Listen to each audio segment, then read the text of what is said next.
तत्काल news live के video देखने के लिए हमारे चैनल को सब्सक्राइब कीजिए और नोटिफिकेशन पाने के लिए बेल आइकॉन प्रेस कीजिए।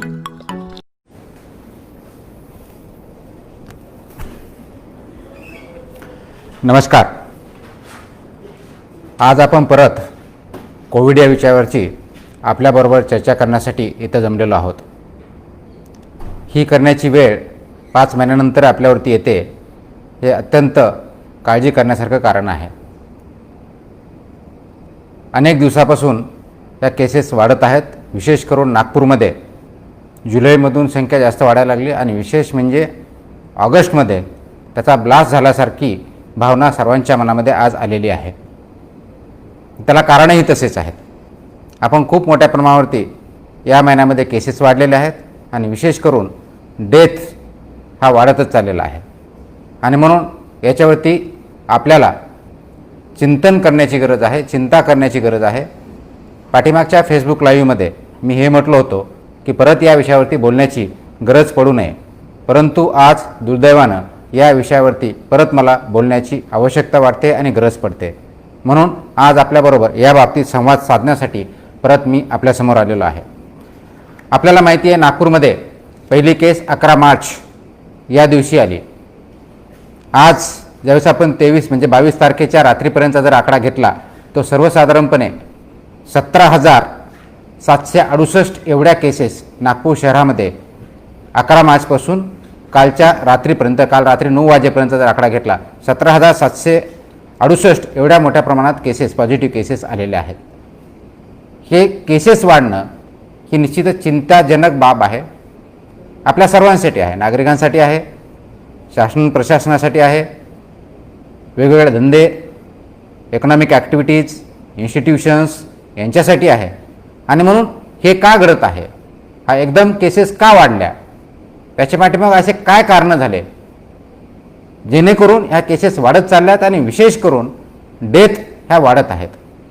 माझ्या दृष्टिकोनातून डेथ वाढणं हे खूप चिंताजनक आहे आणि म्हणून यावरती आम्ही दररोज माझ्या लेवलला खूप मोठ्या प्रमाणात विचार विमर्श करत असतो, अधिकाऱ्यांबरोबर चर्चा करत असतो।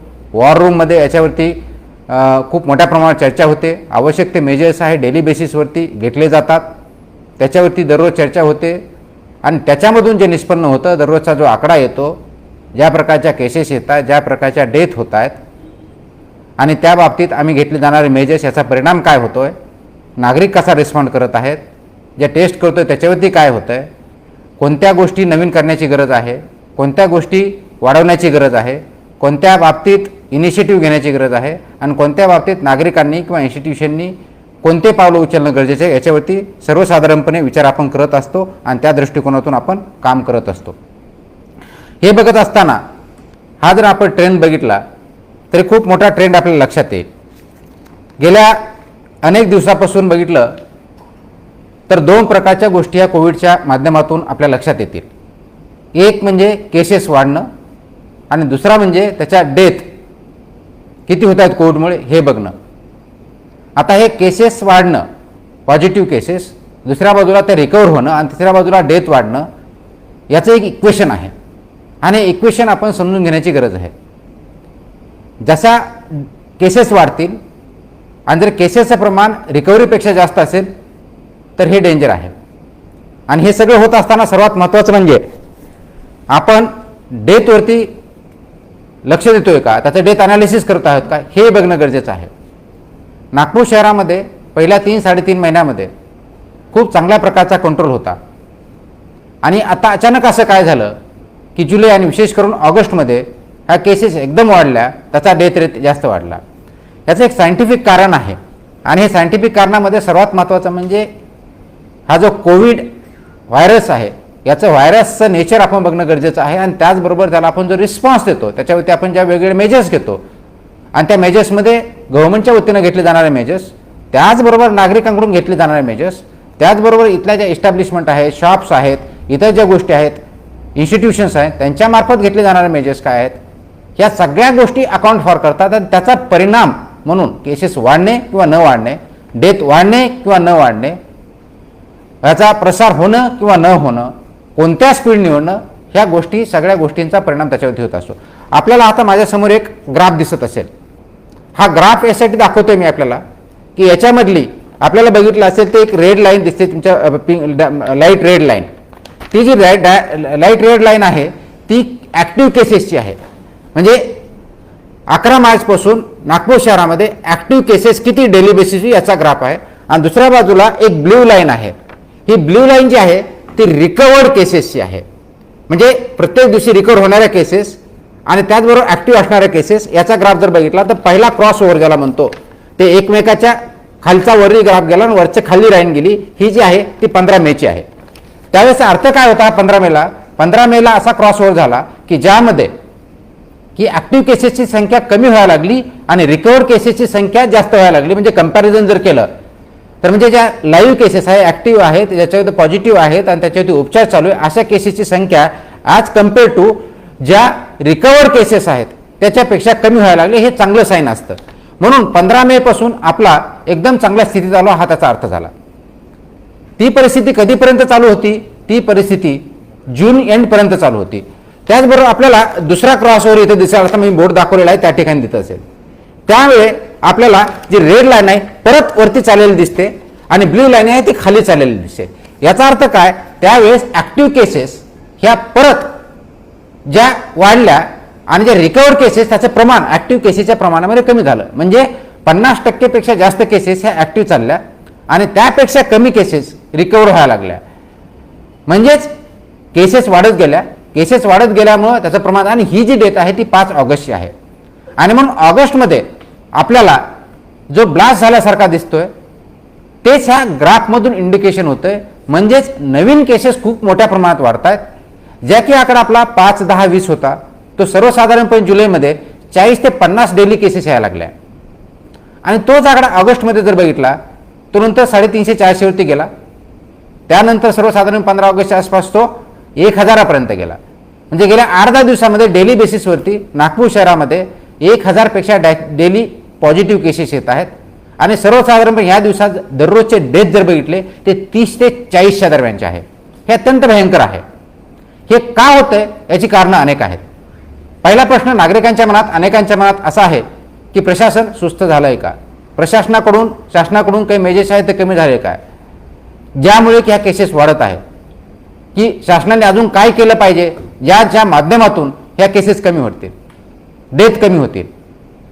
तर आपल्याला सांगायला आणि आपण समजून घेणं आवश्यक आहे. आपल्याला सांगायला आवडेल की शासनाच्या वतीनं प्रशासनाच्या वतीनं कोणत्याही प्रकारची कमतरता आजच्या डेटपर्यंत राहिलेली नाही. इथून पुढेही राहणार नाही. जे मेजर्स शासनाच्या वतीनं प्रशासनाच्या वतीनं महानगरपालिकेच्या वतीनं घेणं अपेक्षित आहे कदाचित त्यापेक्षा जास्त मेजर्स आम्ही प्रोॲक्टिव्हली आजही घेत आहोत. 11 मार्चपासून घेतलेत, एप्रिल मे मध्ये घेतलेत, जूनमध्ये घेतलेत, जुलैमध्ये घेतलेत, ऑगस्टमध्ये घेतोय, आजही घेऊ. आणि जोपर्यंत हा व्हायरस राहील तोपर्यंत हे नवनवीन मेजर्स वेगवेगळ्या स्तरावरती आवश्यक त्यावेळेस इफेक्टिव्हली आम्ही घेत आलेलो आहोत, घेत राहणार आहोत. त्याच्या मनात कोणतीही कुणाच्या बाबतीत शंका असण्याचं कारण नाही. इसका रीजन ये है कि जब जैसी सिचुएशन होगी उस हिसाब से जो एडिक्वेट मेजर्स लेना जरूरी है वो हम ले रहे हैं. इनोवेटिव मेजर्स लेना जरूरी है वो हम ले रहे हैं. आप बोलोगे ऐसा कैसा हो सकता है कि आप बोल रहे हो कि मेजर्स तो हम ले रहे हैं फिर भी केसेस बढ़ रही है. केसेस क्यों बढ़ती है इसका रीजन हमने देखना बहुत जरूरी है.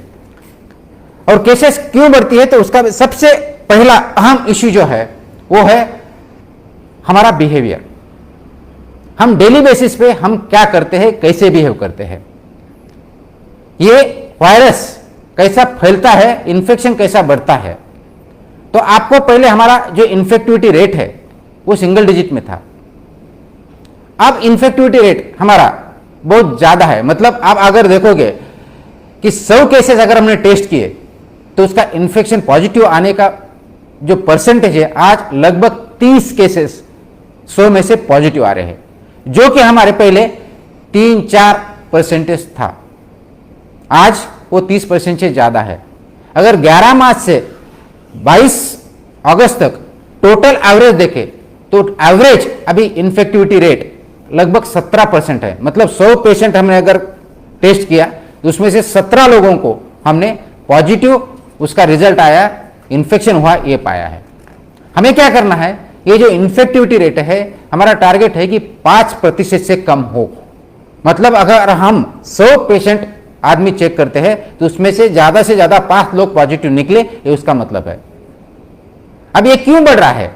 ये पहले के 2% तक था, 3 तक था, 4 तक था, अभी वो 30% तक गया है। उसका मतलब इन्फेक्शन बहुत ज्यादा फैला है। और इन्फेक्शन कैसे फैलता है, उसके ऊपर क्या उपाय है, मैंने बार बार बताया, लेकिन फिर से एक बार मैं बताना चाहूंगा। ये जो वायरस है, ये वायरस एंट्री हमारे बॉडी में जो होती है वो 3 ही माध्यम से होती है। एक आपका मुंह, दूसरा नाक और तीसरे आंखें। ये वायरस है उसी ये ड्रॉपलेट्स के माध्यम से, या तो आपके माउथ से, या तो नोज से, या आईज से ये होता है। इसलिए फिर से एक बात दोहरा रहा हूं, ये इन्फेक्शन फैलने का एक रीजन ये है कि ये प्रोटोकॉल जो बोला गया है वो फॉलो नहीं हो रहा है। बीच में हमने जब बोला था कि आप मास्क पहनिए, मास्क पहनने का परसेंटेज काफी बड़ा था, आज वो बहुत कम हो गया है।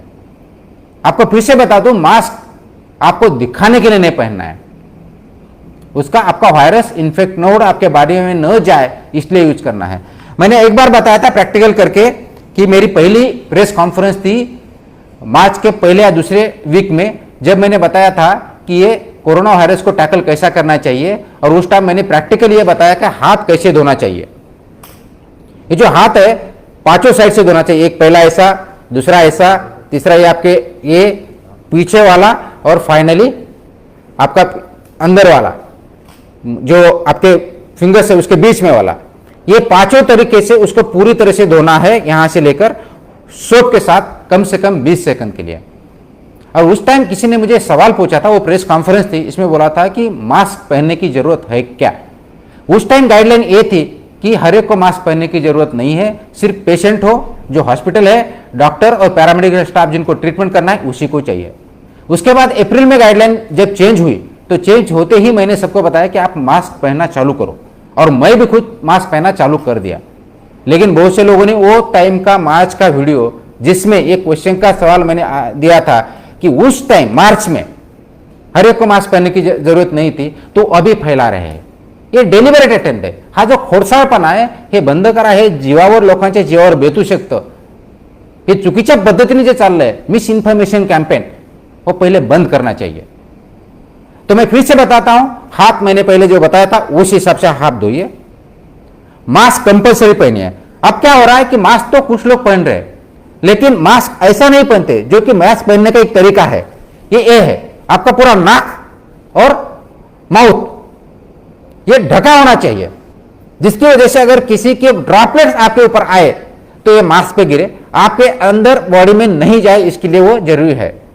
आप क्या कर रहे हो, ये मास्क ऐसा नहीं पहन रहे, बहुत से लोग हैं ऐसा पहन रहे, नाक उससे खुला रखते।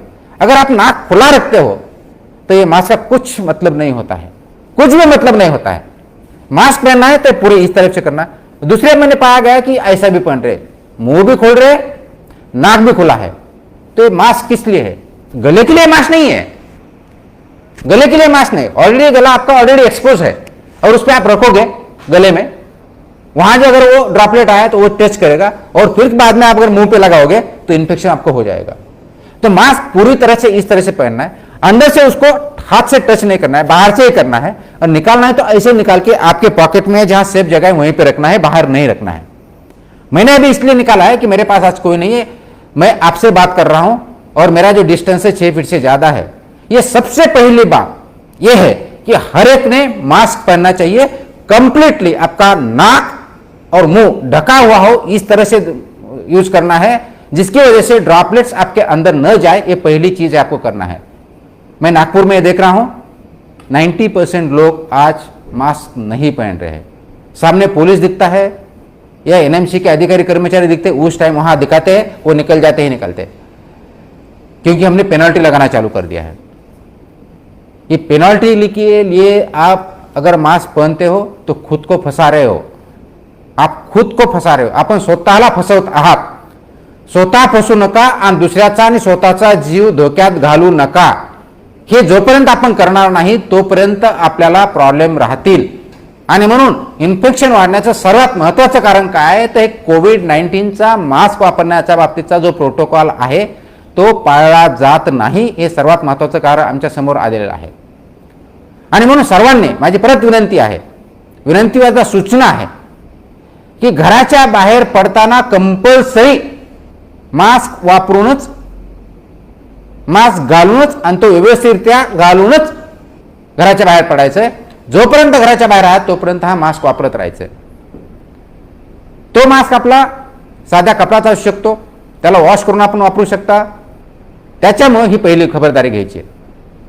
दुसरी खबरदारी आहे की सोशल डिस्टन्सिंग मेंटेनच केलं जात नाही आहे, ॲब्सोल्युटली मेंटेन केलं जात नाही.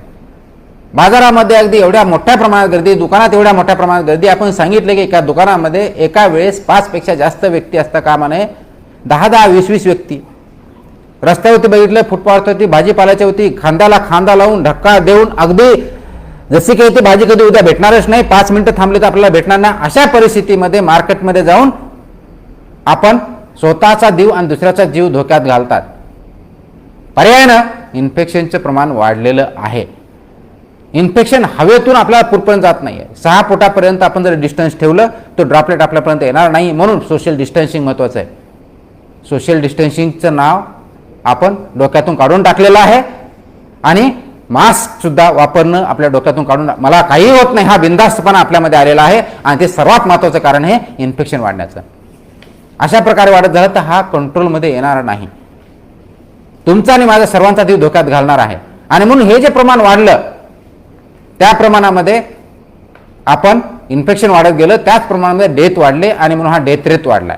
म्हणून आज नागपूर शहरामध्ये ज्या ठिकाणी इतके छोटे डेथ होते, इतके कमी डेथ होते, त्या प्रमाणात एकदम जास्त प्रमाणामध्ये डेथ वाढण्याचं प्रमाण आज आपण 591 डेथपर्यंत पोहोचलेलो आहोत. नागपूर शहरामध्ये ज्याची लोकसंख्या 25 ते 30 लाखाच्या दरम्यान आहे, जे जूनपर्यंत 11 डेथ होते आपले. फक्त 3 जून ज्यावेळेस मिशन बिगिन अगेन सुरू झालं तोपर्यंत फक्त 11 डेथ होते आणि केसेस जवळजवळ फक्त 400 होत्या. आज 17,000 पेक्षा जास्त केसेस, 591 डेथ. ह्याला कारणीभूत कोण?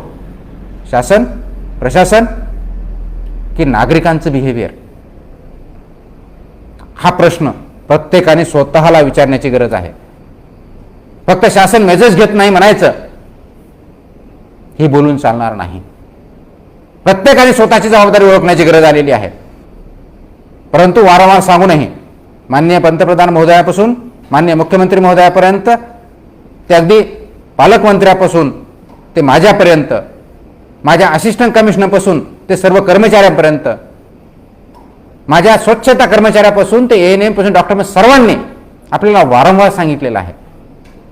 परंतु आपण मात्र बिनधास्तपणे वापरायचं, मास्क वापरायचा नाही, कोणत्याही प्रकारचा विचार करायचा नाही, कोविडचे नॉर्म फॉलो करायचे नाही. आणि नागपूरच्या केसेस वाढत आहेत, प्रशासन काय करतंय, प्रशासन झोपलंय का, शासन झोपलंय का, असे उलटे प्रश्न विचारायचे. प्रशासनाच्या वतीने कमी पडलेले असतील तर डेफिनेटली पॉइंट आउट करा. परंतु त्याचबरोबर स्वतःची जबाबदारी आहे ती स्वतःपुरती पाळा, दुसऱ्यापुरती पाळायचं आम्ही सांगत नाही.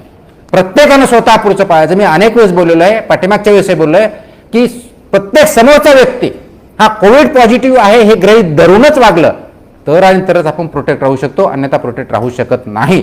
त्या दृष्टिकोनातून आपल्या पहिली महत्त्वाची गोष्ट आहे मास्क वापरणं चालू करा.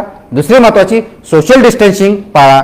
आणि तिसरं सर्वात महत्त्वाची गोष्ट आहे आपल्या नागपूरमध्ये इन जनरलच की एक मी सांगितलं होतं की हा ड्रॉपलेट्सच्या माध्यमातून प्रसार होतोय. हा ड्रॉपलेट्स कुठून येऊ शकतो? आपण बोलताना थुंकी जाऊ शकते, शिंकताना थुंकू शकतो. म्हणून आपले रेस्पिरेटरी नॉर्म्स आहेत. शिंकताना किंवा खोकलताना आपण आपल्या कोपरामध्ये हातामध्ये घ्यायचं, आपला हातरुमाल वापरायचा किंवा टिश्यू पेपर वापरायचा आणि तो पर्टिक्युलरली ज्या बिनमध्ये टाकायच्या त्या क्लोज याच्यामध्ये टाकायचं हे सांगितलं होतं. आज आपण काय बघतोय? तंबाखू खाण्याचं जे प्रमाण मध्ये 3-4 महिने बंदीच्या काळात लॉकडाऊन होतं त्यावेळेस एकदम कमी झालं होतं, रस्त्यावरती थुंकणं कमी झालं होतं. आज परत ओरिजिनल जी तंबाखू खाणं, खर्रा खाणं आणि थुंकण्याची प्रवृत्ती ही परत 70 ते 80% येऊन पोहोचलेली आहे. आय रिपीट, 70 ते 80% लोक परत त्या गोष्टी खाऊन थुंकतात आणि त्यामुळं याचा प्रसार वाढण्याचं कारण खूप मोठं वाढलेलं आहे. कालच्या 1-2 दिवसामध्ये मी एका मार्केटमध्ये न सांगता गेलो होतो. तिथं बघितलं, ज्याला बुधवार बाजार आमच्या इथं म्हणतात, तिथं बघितलं जे भाजी विक्रेते आहेत त्याच्या पाठीमागं तंबाखू खाऊन किंवा खर्रा खाऊन थुकलेल्या स्पष्ट मला खुणा दिसत होत्या. याचा अर्थ काय? याचा अर्थ हाच आहे की मला काही होत नाही, जे काय व्हायचं ते दुसऱ्याला होईल, मी बिनधास्त आहे, हा व्हायरस माझ्यापासून भिवून पळतोय, अशा कुणाचा गैरसमज झाला की काय अशी बोलण्याची स्थिती आपल्यावरती आलेली आहे. आणि म्हणून जे प्रमाण आहे तंबाखू खाणं, खर्रा खाणं, जे कोणत्या प्रकारे सेंटेड सुपारी खाणं हे जे म्हणतात त्याच्यावरती शासनाने बंदी घातलेली आहे, विकण्यासाठी बंदी घातलेली आहे. मी माझ्या लेवलला कॉर्पोरेशन पुरतं खाणाऱ्यावरती 1,000 रुपयाचा दंड लागू केलेला आहे, विकणाऱ्यावरती किंवा ट्रान्सपोर्ट करण्यावरती 3,000 ते 5,000 पर्यंत आम्ही दंड लावायला लागलेलो आहोत. परंतु ही प्रत्येक गोष्ट शासन, मग तुम्ही म्हणाल की लावलं तर का खातात? आता जर एवढं जर बघायचं 30 लाख लोकसंख्येच्या पाठीमागं प्रत्येकजण तंबाखू खाणार आहे का, त्याच्या पाठीमागं फक्त दंडासाठी लोक लावणं एवढंच अभिप्रेत राहिले का? म्हणजे नागरिकांनी या बाबतीत स्वतःची जबाबदारी ओळखायचीच नाही. आपण स्वतः तंबाखू खायचं, खर्रा खायचा, थुंकायचं, त्याच्या माध्यमातून प्रसार करायचा आणि वरतून म्हणायचं की कोरोना वाढतोय, प्रशासन काय करतंय, शासन काय करतंय. म्हणजे तुमची प्रत्येक ऍक्टिव्हिटी रेग्युलेटेड पाहिजे, त्या ठिकाणी दंड करणारच पाहिजे. त्या ठिकाणी आपण फोटो काढून किंवा व्हॉट्सअपच्या द्वारे किंवा आमच्या ग्रीव्हन्समध्ये हे टाकता कंप्लेंट, ती चांगली गोष्ट आहे.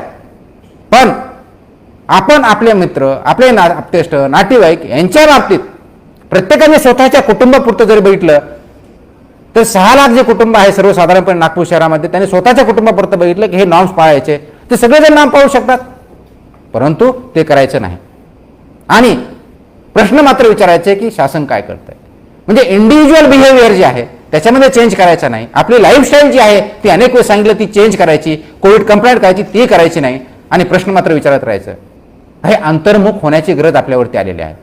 हमें खुद को ये पूछना है कि सही में क्या, सही में हम कोविड-19 नॉर्म्स जो प्रोटोकॉल दिया गया है बिहेवियर में, हम वो फॉलो कर रहे हैं क्या, हम मास्क यूज कर रहे हैं क्या, हम सोशल डिस्टेंसिंग मेंटेन कर रहे हैं क्या, हम थूक रहे हैं क्या, हम कफ करते समय या स्नीजिंग करते समय हम वो सही प्रोटोकॉल यूज कर रहे हैं क्या, या सिर्फ हमें लॉकडाउन नहीं चाहिए, हमें शॉप खोलने दो, शॉप खोलने से शॉप में क्या होता है, सब एक्टिविटी चल रही है, फिर हम क्यों लगा रहे, इवन ऑड क्यों लगाया है. इवन ऑड लगाने के बावजूद भी मार्केट में इतनी गर्दी है, सोशल डिस्टेंसिंग नहीं मेंटेन हो पा रहा है, उसके लिए आप बोल रहे हो कि मुझे पूरा खुला दो, मार्केट में कुछ रेस्ट्रिक्शन मत डालो, तो ये कोरोना कैसे कंट्रोल होगा. आपकी एक्टिविटी चलनी चाहिए, इसलिए आपको ये जो रिलैक्सेशन दिया है कि उस रेगुलेटेड फॉर्म में करो. ना आपके यहाँ थर्मोगन है, ना आप टेम्परेचर काउंट कर रहे हो, ना ही वहां मास्क आप कर रहे हो, जो आ रहा है उसको करने दे रहे हो. अगर आपके दुकान में मास्क के बिना कोई आ रहा है उसको बंदी करो तो ऑटोमेटिकली कम हो जाएगा. लेकिन हम नहीं करेंगे, क्योंकि मुझे 10, 50, 100, 200 जो मेरा बेचने वाला आइटम है उसका मुझे लॉस होगा. मैंने इसमें बोला कि जो शॉपकीपर्स है खुद वो टेस्ट करवा ले. उसकी चर्चा आपके एसोसिएशन के साथ हुई थी. उन्होंने बोला था 7 अगस्त तक करेंगे, उसके बाद बोले 15-18 अगस्त तक करेंगे, और उसके बाद बोला हम नहीं करेंगे. ये हमारी जवाबदेही नहीं है, उसमें फ्री में हम क्यों नहीं करें. और 21 अगस्त को जो सर्क्युलर महाराष्ट्र गवर्नमेंट ने निकाला है उसका हवाला देते व्यापाऱ्यांना शासनाच्या निर्देशामुळे रिलीफ भेटला, संकट टळलं. कोणतं संकट टळलं?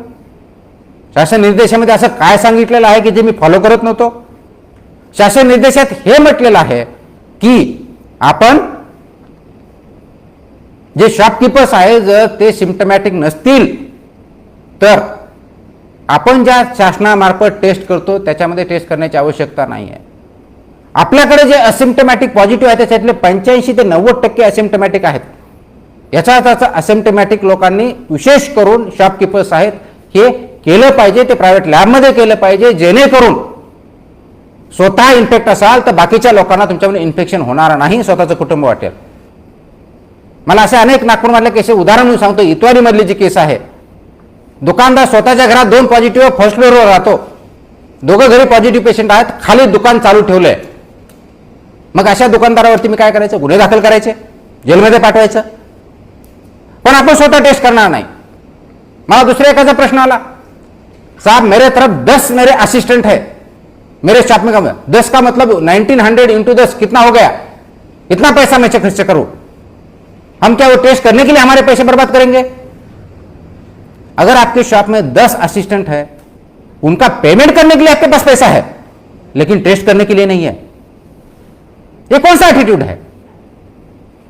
ये खुद को प्रोटेक्ट करना और शहर को प्रोटेक्ट करने के लिए जरूरी है. शहर रहेगा तो आप रहोगे. आपके वजह से शहर नहीं चल रहा है. सिर्फ 30 लाख लोग हैं, इसकी वजह से शहर चल रहा है. आप ये समझ लीजिए और आप खुद स्प्रेडर या सुपर स्प्रेडर मत बनिए, दूसरे के मौत का कारण मत बनिए. इसलिए आपको टेस्ट करवा के लेना पड़ेगा, जिसकी वजह से बहुत लोगों की जान बच सकती है, इन्फेक्शन कम हो सकता है. अब ये करते समय ये हमने ये भी पाया कि डेथ क्यों हो रही है, इन्फेक्शन तो बढ़ रहा है. उससे ज्यादा चिंता मुझे वो केसेस बढ़ने की नहीं है. वो अगर आप पॉजिटिव आए तो भी कोई प्रॉब्लम नहीं है. अगर आप पॉजिटिव आते हो तो तुरंत आपको टेस्ट करवा. अब अगर कोई सस्पेक्ट केस में पॉजिटिव आते हो, उसके साथ आते हो, हाई रिस्क हो, तो टेस्ट करवाना चाहिए और जल्दी से जल्दी ट्रीटमेंट करना चाहिए. आप बोलोगे ये बढ़ रहा है, ये ठीक है, उसको तो आपका कंट्रोल नहीं है, लेकिन जो पॉजिटिव आता है उसके डेथ क्यों बढ़ रहे हैं? यहां हमारी ट्रीटमेंट कुछ गलत हो रही है क्या? इसमें कुछ खामियां है क्या? अगर ये नंबर बढ़ेगा, अभी 17,000 है, वो 50,000 हो गया है, तो हमारे बेड मिलेंगे क्या? यहां गवर्नमेंट का रोल है, और ये गवर्नमेंट के रोल में हम कहीं भी कम नहीं है. जितने बेड चाहिए वो जितने बेड अवेलेबल है, जितनी संख्या में चाहिए वो प्राप्त मात्रा में अवेलेबल है. वो सीसीसी के लिए भी है, डीसीएच के लिए है, डीसीएचसी के लिए है. पहली चीज जो है कि फर्स्ट जैसे ही आप पॉजिटिव आते हो, सिम्टोमेटिक हो, तो पहली टेस्ट करवा लीजिए. इसलिए अगर आपने देखा होगा तो नागपुर में टेस्टिंग की संख्या और टेस्टिंग सेंटर हमने काफी बढ़ा दिए हैं. जो टेस्ट हमारे मार्च महीने में थे वो बहुत कम थे, अप्रैल में वो कम थे. उसका जो नंबर्स है हम आपको बता देते हैं. मार्च महिन्यामध्ये आपण टोटल 860 केसेस टेस्ट केल्या, एप्रिलमध्ये 2033 केल्या, मे मध्ये 3168 केल्या, जूनमध्ये 3240 केल्या. म्हणजे दर महिन्याला आपण वाढवतोय. याचाच अर्थ आमचे जे मेजर्स आहेत ते ज्या प्रकारची स्थिती अनुषंगिक योग्य प्रकारे योग्य वेळेस करतोय. जुलैमध्ये आम्ही 26,000 टेस्ट केल्या, 26,514, आणि ऑगस्टमध्ये 22 ऑगस्ट पर्यंत 63,497, म्हणजे जवळजवळ 65,000 टेस्ट आम्ही या 22 दिवसामध्ये केलेल्या आहेत. म्हणजे लक्षात घ्या, 860 पासून ते 65,000 पर्यंत 22 दिवसात, म्हणजे तोच आकडा आम्ही जवळजवळ 90,000च्या आसपास फक्त ऑगस्टमध्ये करतो. एकंदर टेस्ट आतापर्यंत आम्ही ज्या केलेल्या आहेत 99,000 प्लस. म्हणजे आजचा जर आकडा पकडला तर 1 लाख टेस्ट ऑलरेडी नागपूर शहरामध्ये, आय रिपीट, नागपूर शहरामध्ये 11 मार्च पासून आजपर्यंत जर आकडा गेला तर 1 लाख पेक्षा जास्त टेस्ट आज फक्त नागपूर शहरामध्ये केलेल्या आहेत. कॉन्टॅक्ट ट्रेसिंग आम्ही करतो. कॉन्टॅक्ट ट्रेसिंग आम्ही आतापर्यंत 1,17,000 केसेस केलं, म्हणजे 17,000 केसेस पॉझिटिव्ह आल्या, त्याच्या अगेन्स्ट 1,17,879 लोकांना कॉन्टॅक्ट ट्रेसिंग केलेलं आहे. याचाच आज आमची कॉन्टॅक्ट ट्रेसिंग चांगली चालू आहे. याचाच आज आमचे टेस्टिंग सेंटर्स आम्ही वाढवलेले आहेत. नागपूर कदाचित एकमेव शहर असेल ज्याच्यामध्ये 34 ठिकाणी नागपूर महानगरपालिकेच्या वतीनं, आय रिपीट 34 ठिकाणी, 34 प्लेसेस पे यहां हमने टेस्टिंग चालू कर दी है. वॉकिंग डिस्टेंस पे है, आपके मोहल्ले में है, उसका इस्तेमाल कीजिए, टेस्ट कीजिए. आप सिम्टोमेटिक हो, आप हाई रिस्क कांटेक्ट में आए हो, जो पॉजिटिव पर्सन है उसके कांटेक्ट में आए हो, आप कोमॉर्बिड हो या 60 ईयर्स के अबव हो, ऐसे कोई भी व्यक्ति हो तो वहां जाके टेस्ट करवा सकता है. आपको कफ है, आपको टेम्परेचर है, आपको ब्रेथलेसनेस है, आपको खांसी है, ऐसा कोई भी लक्षण दिखे तो तुरंत हमारे टेस्ट सेंटर में आए. वो सेंटर में आने के बाद टेस्ट करें, हमारे जो डॉक्टर उसका सलाह देंगे, उसका सलाह दे, और उसके बाद आगे वाली कार्रवाई करें। सबसे इंपॉर्टेंट जो इश्यू है कि अर्ली डायग्नोसिस, अर्ली टेस्टिंग होना चाहिए। ये कब होगा? जब आप हमें बताओगे, जब आप हमारे टेस्ट सेंटर पे आओगे, टेस्ट करोगे, या आपको कोई दिक्कत हो, हमारा एनएमसी का जो कंट्रोल रूम है उस वहां पे फोन करोगे, उसको बताओगे, तब ये पॉसिबल है। इसलिए सबसे अहम बात यह है कि आप ये जो सिम्टम्स है, ये जो कोरोना है, इसको छिपाइए मत, इसको बताइए। ये बताने के बाद ही आपको टेस्ट करवा पाएंगे, आपको ट्रीट करवा पाएंगे। और डेथ का रीजन ये भी सबसे ज्यादा है, क्योंकि आप लेट आते हो। हमने ये 591 जेवढे डेथ झाले त्याच्यापैकी 495 डेथचे डिटेल डेथ अनालिसिस आम्ही केलेला आहे आणि बाकीचं आमचं करणं चालूच आहे, डेली बेसिसवरती चालू असतं। हे 495 डेथ पैकी जर बघितले तर आपल्या लक्षात असं येतं की 300 डेथ जे झालेले आहेत, रिपीट करतो मी, 495 पैकी 300 डेथ्स असे आहेत की जे आपल्याला लक्षणं आल्यापासून, मी रिपीट करतो, लक्षणं आल्यापासून हॉस्पिटलमध्ये ऍडमिट कधी झाले, हॉस्पिटलला कधी गेले, डॉक्टरकडे कधी गेले, तर लक्षणं आल्यापासून 6 दिवसापेक्षा जास्त काळ गेल्यानंतर हॉस्पिटलला किंवा डॉक्टरकडे गेलं आमच्या लक्षात आलेलं आहे। म्हणजे मला आज ताप आला, मी टेस्ट केली नाही, मला 2 दिवस झाले, 3 दिवस झाले, 4 दिवस झाले, 5 दिवस झाले, 6व्या दिवसानंतर मी डॉक्टरकडे हॉस्पिटल गेलो, अशा जर केसेस बघितल्या तर 495 पैकी 300 केसेस डेथ अशा झाले की 6 दिवसानंतर आम्ही हॉस्पिटलला किंवा डॉक्टरकडे गेलो, ज्याच्यामध्ये 6 ते 9 दिवसामधल्या 181 डेथ्स आहेत, 9 दिवसापेक्षा असे 119 आहेत। याचाच अर्थ 495 पैकी 300 डेथ्स ह्या 6 दिवसानंतर रिपोर्ट डॉक्टरकडे गेल्या किंवा हॉस्पिटल गेला, अशा प्रकारचे 60% म्हणजे 60% केसेस ज्यांनी आपल्याला आजार झाल्यानंतर, आपल्याला सिम्पटम्स आल्यानंतर 6 दिवसानंतर गेले। म्हणजेच याचा अर्थ डॉक्टरकडे वेळच भेटला नाही, क्रिटिकल केल्यानंतर गेले। म्हणजेच काय होतंय, हे स्वतः अंगावर काढत आहात, मला काही होत नाहीये, माझं काय होईल, मला हॉस्पिटलमध्ये राहावं लागेल। हॉस्पिटलमध्ये तुम्हाला त्याच वेळेस राहावं लागेल जर तुमच्याकडे सिम्पटम्स असतील तर। सिम्पटम नसतील तर होम आयसोलेशनची पॉलिसी आपण चालू केलेली आहे। ही तुम्हाला जी भीती होती तो त्यातून काढून टाकलेली आहे। क्वारंटाईन कंपल्सरी करणं नाही, होम क्वारंटाईन केलेलं आहे, स्वतःच्या घरी राहायचंय। म्हणून हा जो तुम्ही रोग आपल्यापासून लपवताय ते आमच्यापासून लपवत नाहीत, स्वतःपासून स्वतःला फसवतायत आणि त्याच्यामुळे डेथ होऊ शकतो। तुमच्या कुटुंबातले दुसरे पॉझिटिव्ह होऊ शकतात, ते कॉमॉर्बिड असेल तर त्यांना परत डेथ होऊ शकतो। म्हणून ते अवॉइड करण्यासाठी ह्याच्यासाठी लपवू नका। दुसऱ्या पद्धतीने ह्या 495 डेथ जर बघितलं तर हे लक्षात येतं 495 पैकी 189 असे डेथ आहेत की जे हॉस्पिटल आल्यापासून 2 दिवसाच्या आत डेथ झाले। म्हणजेच काय, 48 तासाच्या आत हॉस्पिटल आल्यापासून। याचा अर्थ काय, हे 38% डेथ म्हणजे 189 495 पैकी बघितले तर एवढ्या क्रिटिकल स्टेजला आले की डॉक्टरच्या हातात वेळच नाही। काय करायचं? अनेक वेळा सांगितलं की लवकरात लवकर लक्षण दिसतात टेस्ट करा, डॉक्टरला सांगा, प्रायव्हेट हॉस्पिटलला जा किंवा आमच्या डॉक्टरला सांगा, त्या ठिकाणी या। त्याप्रमाणे जर केलं तर निश्चित आपण याच्यावरती मात करू शकतो, डेथ कमी करू शकतो। माझी प्राथमिकता प्रत्येक जीव वाचवण्याची आहे, तीच प्राथमिकता प्रत्येक नागरिकाची आहे का, हा प्रश्न प्रत्येक नागरिकाने, नागपूरचा असेल किंवा महाराष्ट्रातला असेल किंवा भारतातला असेल, त्यांनी स्वतःला विचारण्याची गरज आहे। ही जोपर्यंत आपण मानसिकता बदलत नाही तोपर्यंत या कोरोनावरती 100% कंट्रोल करणं अवघड जाणार आहे। त्या दृष्टिकोनातून आपला लाईफस्टाईल बदलावी लागेल, आपल्याला ओपन व्हावं लागेल, हे लपून चालणार नाही, खपून चालणार नाही, तर आपल्याला पुढे येऊन टेस्ट करावे लागतील। म्हणून पहिली गोष्ट काय केली पाहिजे, ताप, खोकला, सर्दी, गळ्यात खवखव किंवा श्वास घेण्यास त्रास होत आहे ते इमिजिएटली आपण टेस्ट करून घ्या। मनपाच्या याच्यामध्ये 34 ठिकाणी आहेत, प्रायव्हेट लॅबला असेल तर प्रायव्हेट लॅबला जा, आपले जे हॉस्पिटल आहे त्या ठिकाणी जा, परंतु टेस्ट करा। पॉझिटिव्ह आलात, सिम्पटम नाही आहेत, होम आयसोलेशन ठेवा, घरी राहा स्वतःच्या। सिम्पटम नसतील, सिम्पटम असतील तर डेफिनेटली डॉक्टरचा सल्ला घ्या, डॉक्टर सांगतात त्याप्रमाणे घ्या। आम्हाला असे प्रकार आढळतात की जे सिम्पटमॅटिक पेशंट आहेत ते आम्हाला सांगत नाहीत आणि ज्यांना सिम्पटम नाहीत आम्हाला हॉस्पिटलमध्ये बेड पाहिजे म्हणून वारंवार फोन करतात, ज्यांना की आवश्यकता नाही आहे। आपल्याला व्हिडिओ कॉन्फरन्सच्या माध्यमात आपण एक ॲप डाउनलोड करा, त्या ॲपचं नाव आहे OPD, याच्यामध्ये ई संजीवनी ओपीडी हा जर ॲप डाउनलोड केला, कुणीही करा, त्याच्यावरती व्हिडिओ काउन्सिलिंग अप्लाय केलं जातं. डाउनलोड करा, डॉक्टरची अपॉइंटमेंट भेटते, त्याच्याशी आपण बोलू शकता, लक्षणं काय ते सांगू शकता, ते आपल्याला ॲडवाईज करू शकतात. हे जर केलं तर आपला कोणता फिजिशियन फिजिकली जाण्याची गरज नाही. आपला कोण डॉक्टर असेल तर हा ई संजीवनी ओपीडी ॲप डाउनलोड करा. तो गुगल प्ले स्टोअरवरती आहे, दुसऱ्याही स्टोअरवरती आहे, त्याच्यामध्ये तो डाउनलोड करा.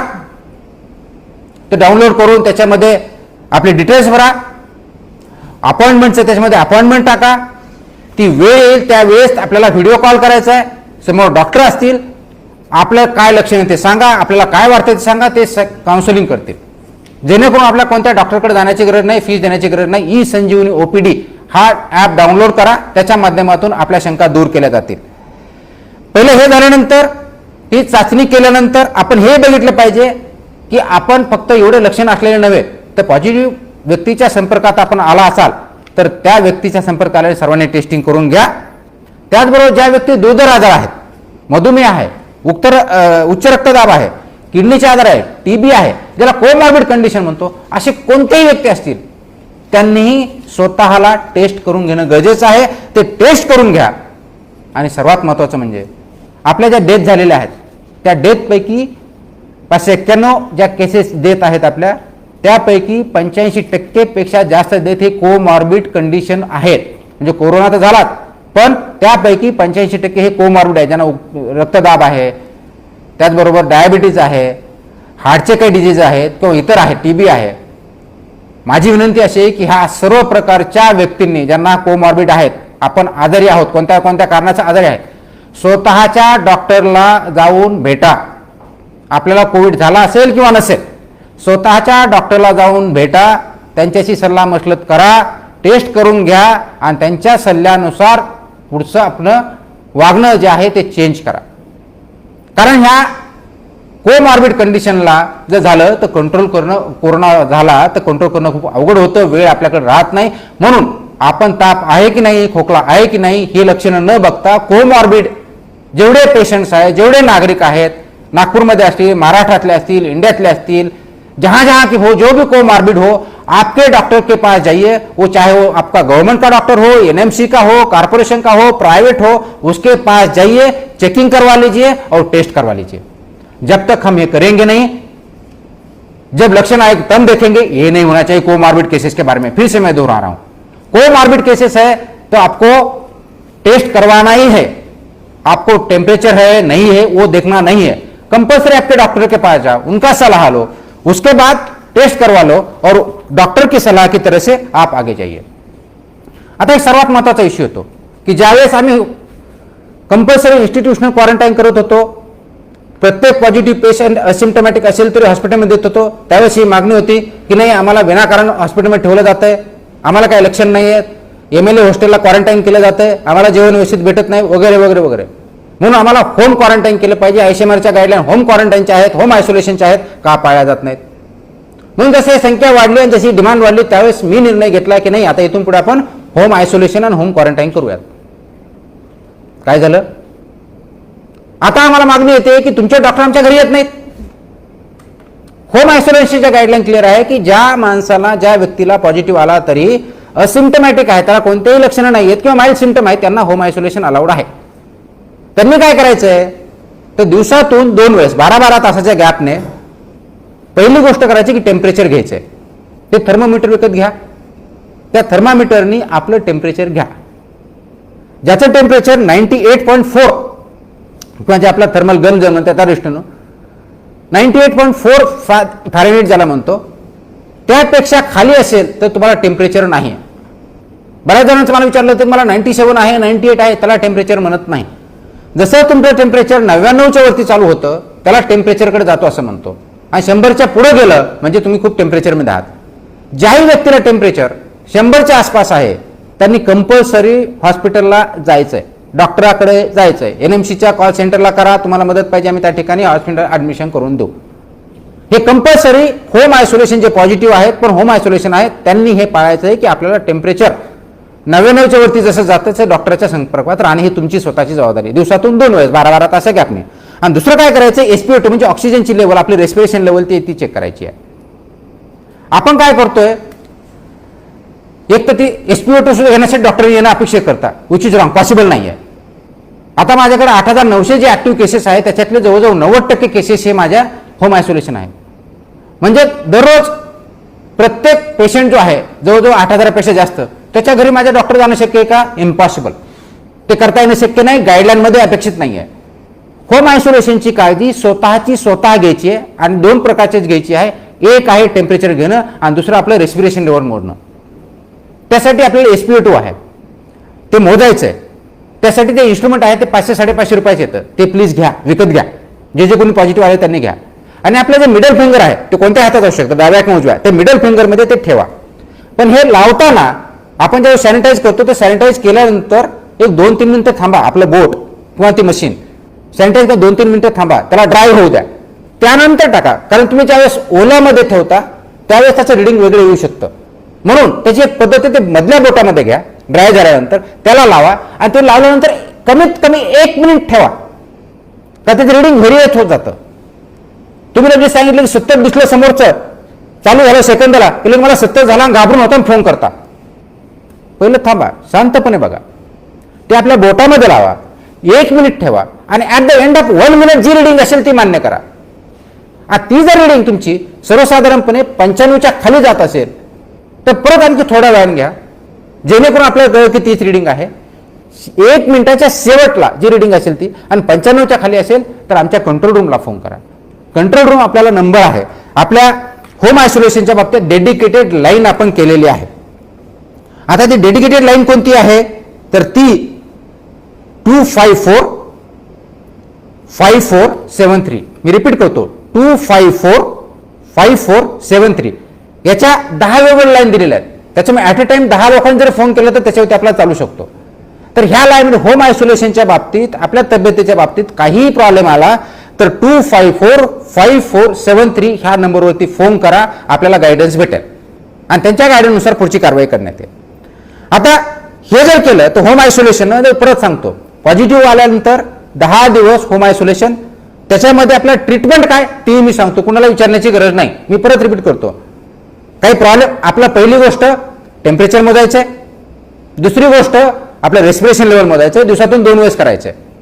टेम्परेचर 99च्या पुढे चाललं की डॉक्टरचा सल्ला किंवा NMC कंट्रोल रूमला फोन करायचा आहे. रेस्पिरेशन लेवल 95च्या खाली चाललं तर ते करायचं, पण ते करताना व्यवस्थित करायचं आणि आपला कंट्रोल रूमचा नंबर दिलाय. आता हे नसताना 10 दिवस आपल्याला कोणत्या औषधं घ्यायचे तर आपण औषधं फक्त खालचे 2च घ्यायचे, बी कॉम्प्लेक्स आणि झिंक.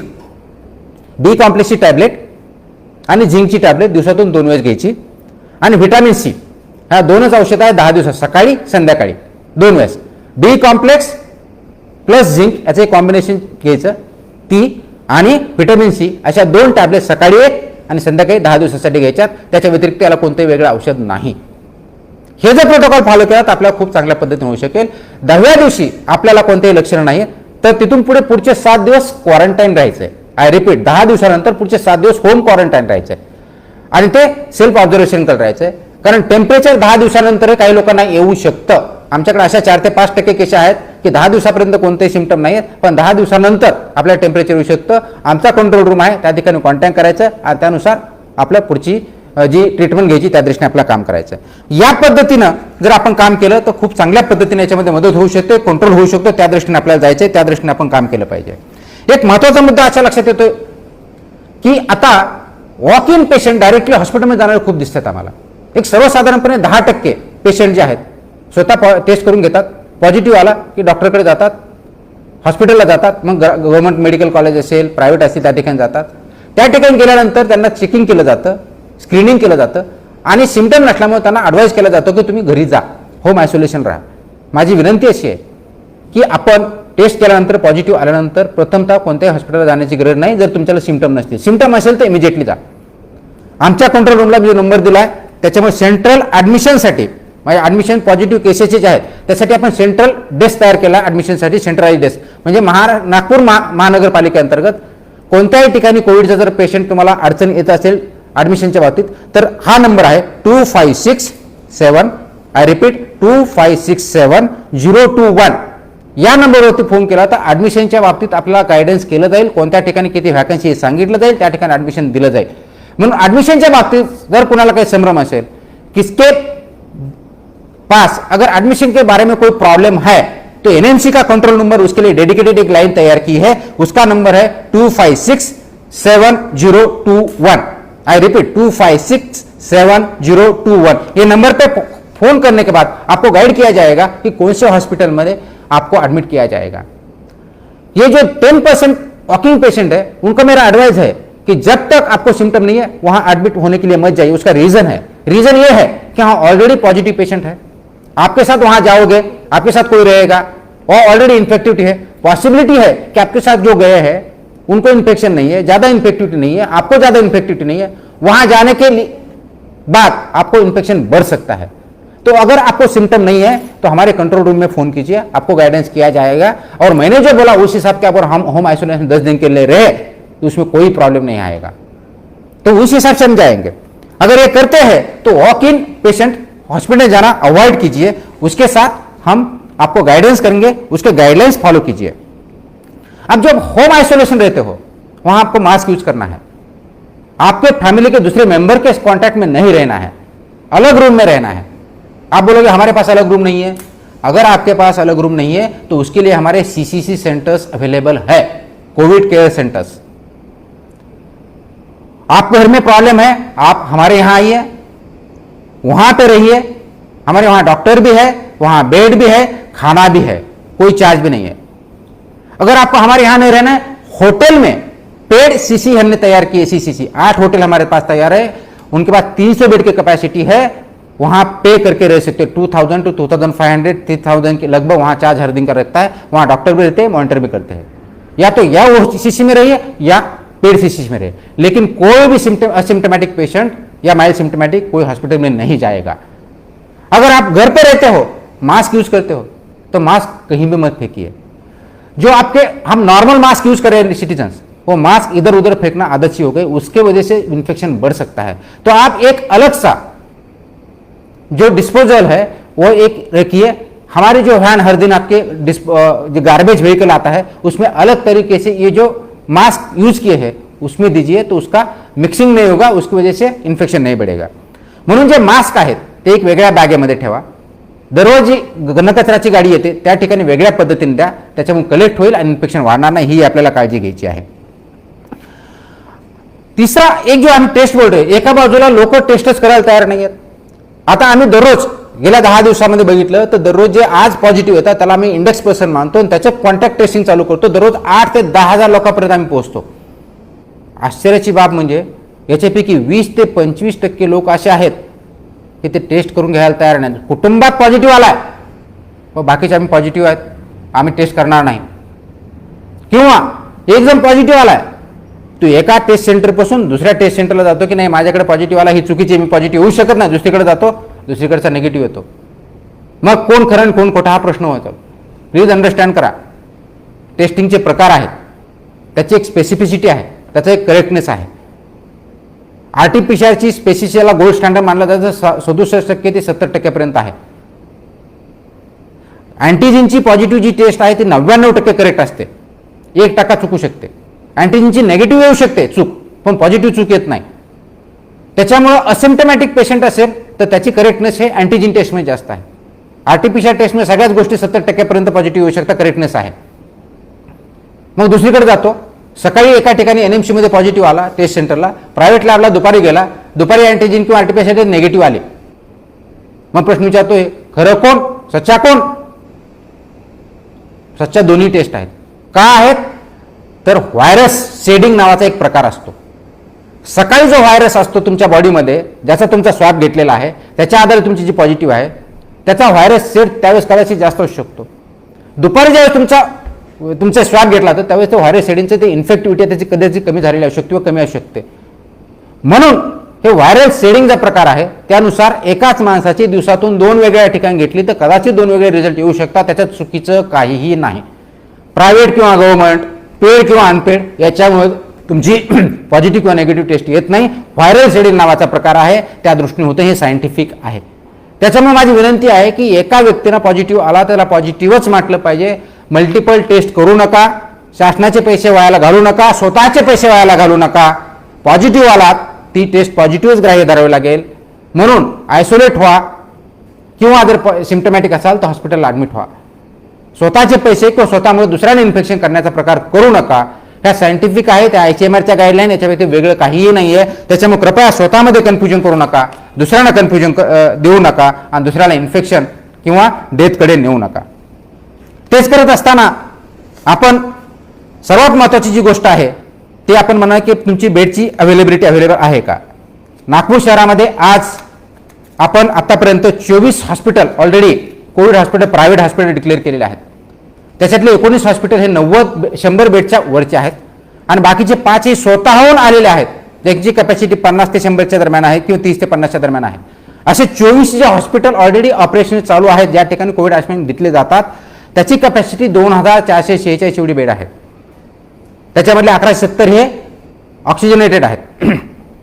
ICU त्यांचे 368 आहेत, व्हेंटिलेटर 111 आहेत. याच्या व्यतिरिक्त गव्हर्नमेंट GMC आणि IGMC हे 2 जे हॉस्पिटल आहेत त्याच्यामध्ये 1200 बेड्स आहेत. हे सर्व O2 बेडेड आहेत. त्याच्यापैकी ICU त्याच्यामध्ये 400+ आहेत. त्याचबरोबर एम्स पण आहे. हे करत असताना लता मंगेशकर हॉस्पिटल आहे, शालिनीताई मेघे हॉस्पिटल आहे. इतकी पुढची कॅपॅसिटी आहे जवळजवळ 450 बेड्सपेक्षा जास्त. महानगरपालिकेने जे 5 हॉस्पिटल तयार केले होते त्याच्यापैकी एक हॉस्पिटल ऑलरेडी आपण कोविड म्हणून चालू केले, इंदिरा गांधी रुग्णालय, तिथे 100पेक्षा जास्त बेड्स आहेत. हे जर सर्व कॅल्क्युलेट केले तर आजच्या डेटला 5000पेक्षा जास्त बेड्स आपल्याकडे कोविडसाठी अवेलेबल आहेत. आणि आजही आपले बेड याच्यापैकी 60%पेक्षा जास्त बेड्स हे वॅकंट आहेत. त्याच्यावर बेड अवेलेबल नाहीत ही जे कोणी सांगता आहे किंवा मुद्दा म्हणून मिसइन्फॉर्मेशन दिली आहे त्याच्यावरती विश्वास ठेवू नका. आपल्याला बेड अवेलेबिलिटीच्या बाबतीत काही प्रॉब्लेम आला तो जो मी सेंट्रलाइज ॲडमिशन नंबर दिलेला आहे 2567 याच्यावरती फोन करा, आपला पूर्ण गायडन्स केलं जाईल. प्रॉब्लेम कुठे येतोय? सिम्टमॅटिक नसताना असिम्टमॅटिक पेशंटला बेड पाहिजे, आम्ही ते देणार नाहीत. किंवा मला एक पर्टिक्युलर हॉस्पिटलच पाहिजे, मला वॉकॉर्डच पाहिजे, मला 7 स्टारच पाहिजे, मला हेच पाहिजे, मला GMCच पाहिजे, मला IGMCच पाहिजे, हा प्रकार चालणार नाही. दुसरा एक प्रकार आम्ही बघितला, मी ॲडमिट एका हॉस्पिटलमध्ये आहे, मला दुसरीकडे जायचंय, GMCत आहे IGMCकडे जायचंय, IGMCत आहे प्रायव्हेटला जायचंय, प्रायव्हेटला आहे GMCला आहे. याच्यामुळे यंत्रणेवरचा फक्त ताण वाढतोय, वेगळं काही होत नाही. आणि म्हणून बरेच जणांना डाऊट आहे की इथले डेथ जास्त आहेत तिथले कमी आहेत. ते क्लिनिकल मॅनेजमेंटमुळे तो प्रकार होत नाही. आपण लक्षात घेतलं पाहिजे, क्लिनिकल मॅनेजमेंटसाठी आम्ही एक सिस्टम तयार केलेली आहे की डिस्ट्रिक्ट टास्क फोर्स तयार केलेला आहे. त्याच्यामध्ये एक्सपर्ट, मी गव्हर्नमेंटचे बोलत नाही, सगळे प्रायव्हेटमधले हे एक्सपर्ट आहेत वेगळ्या क्षेत्रातले. तो टास्क फोर्स प्रत्येक हॉस्पिटलमध्ये जाऊन येतोय, त्या ठिकाणी काय चाललंय बघितलंय, त्याचं डेथचं अनालिसिस केलंय, ट्रीटमेंट कशी दिली जाते ते बघितलं जात आहे, SOP चांगल्या पद्धतीने बघितलं जातं ते बघितलं जात आहे. आणि यांनी क्लिनिकल मॅनेजमेंट कसं असावं SOPच्या त्याच्या माध्यमातून सर्व डॉक्टरना सगळं हॉस्पिटलना गायडन्स केलं जात आहे.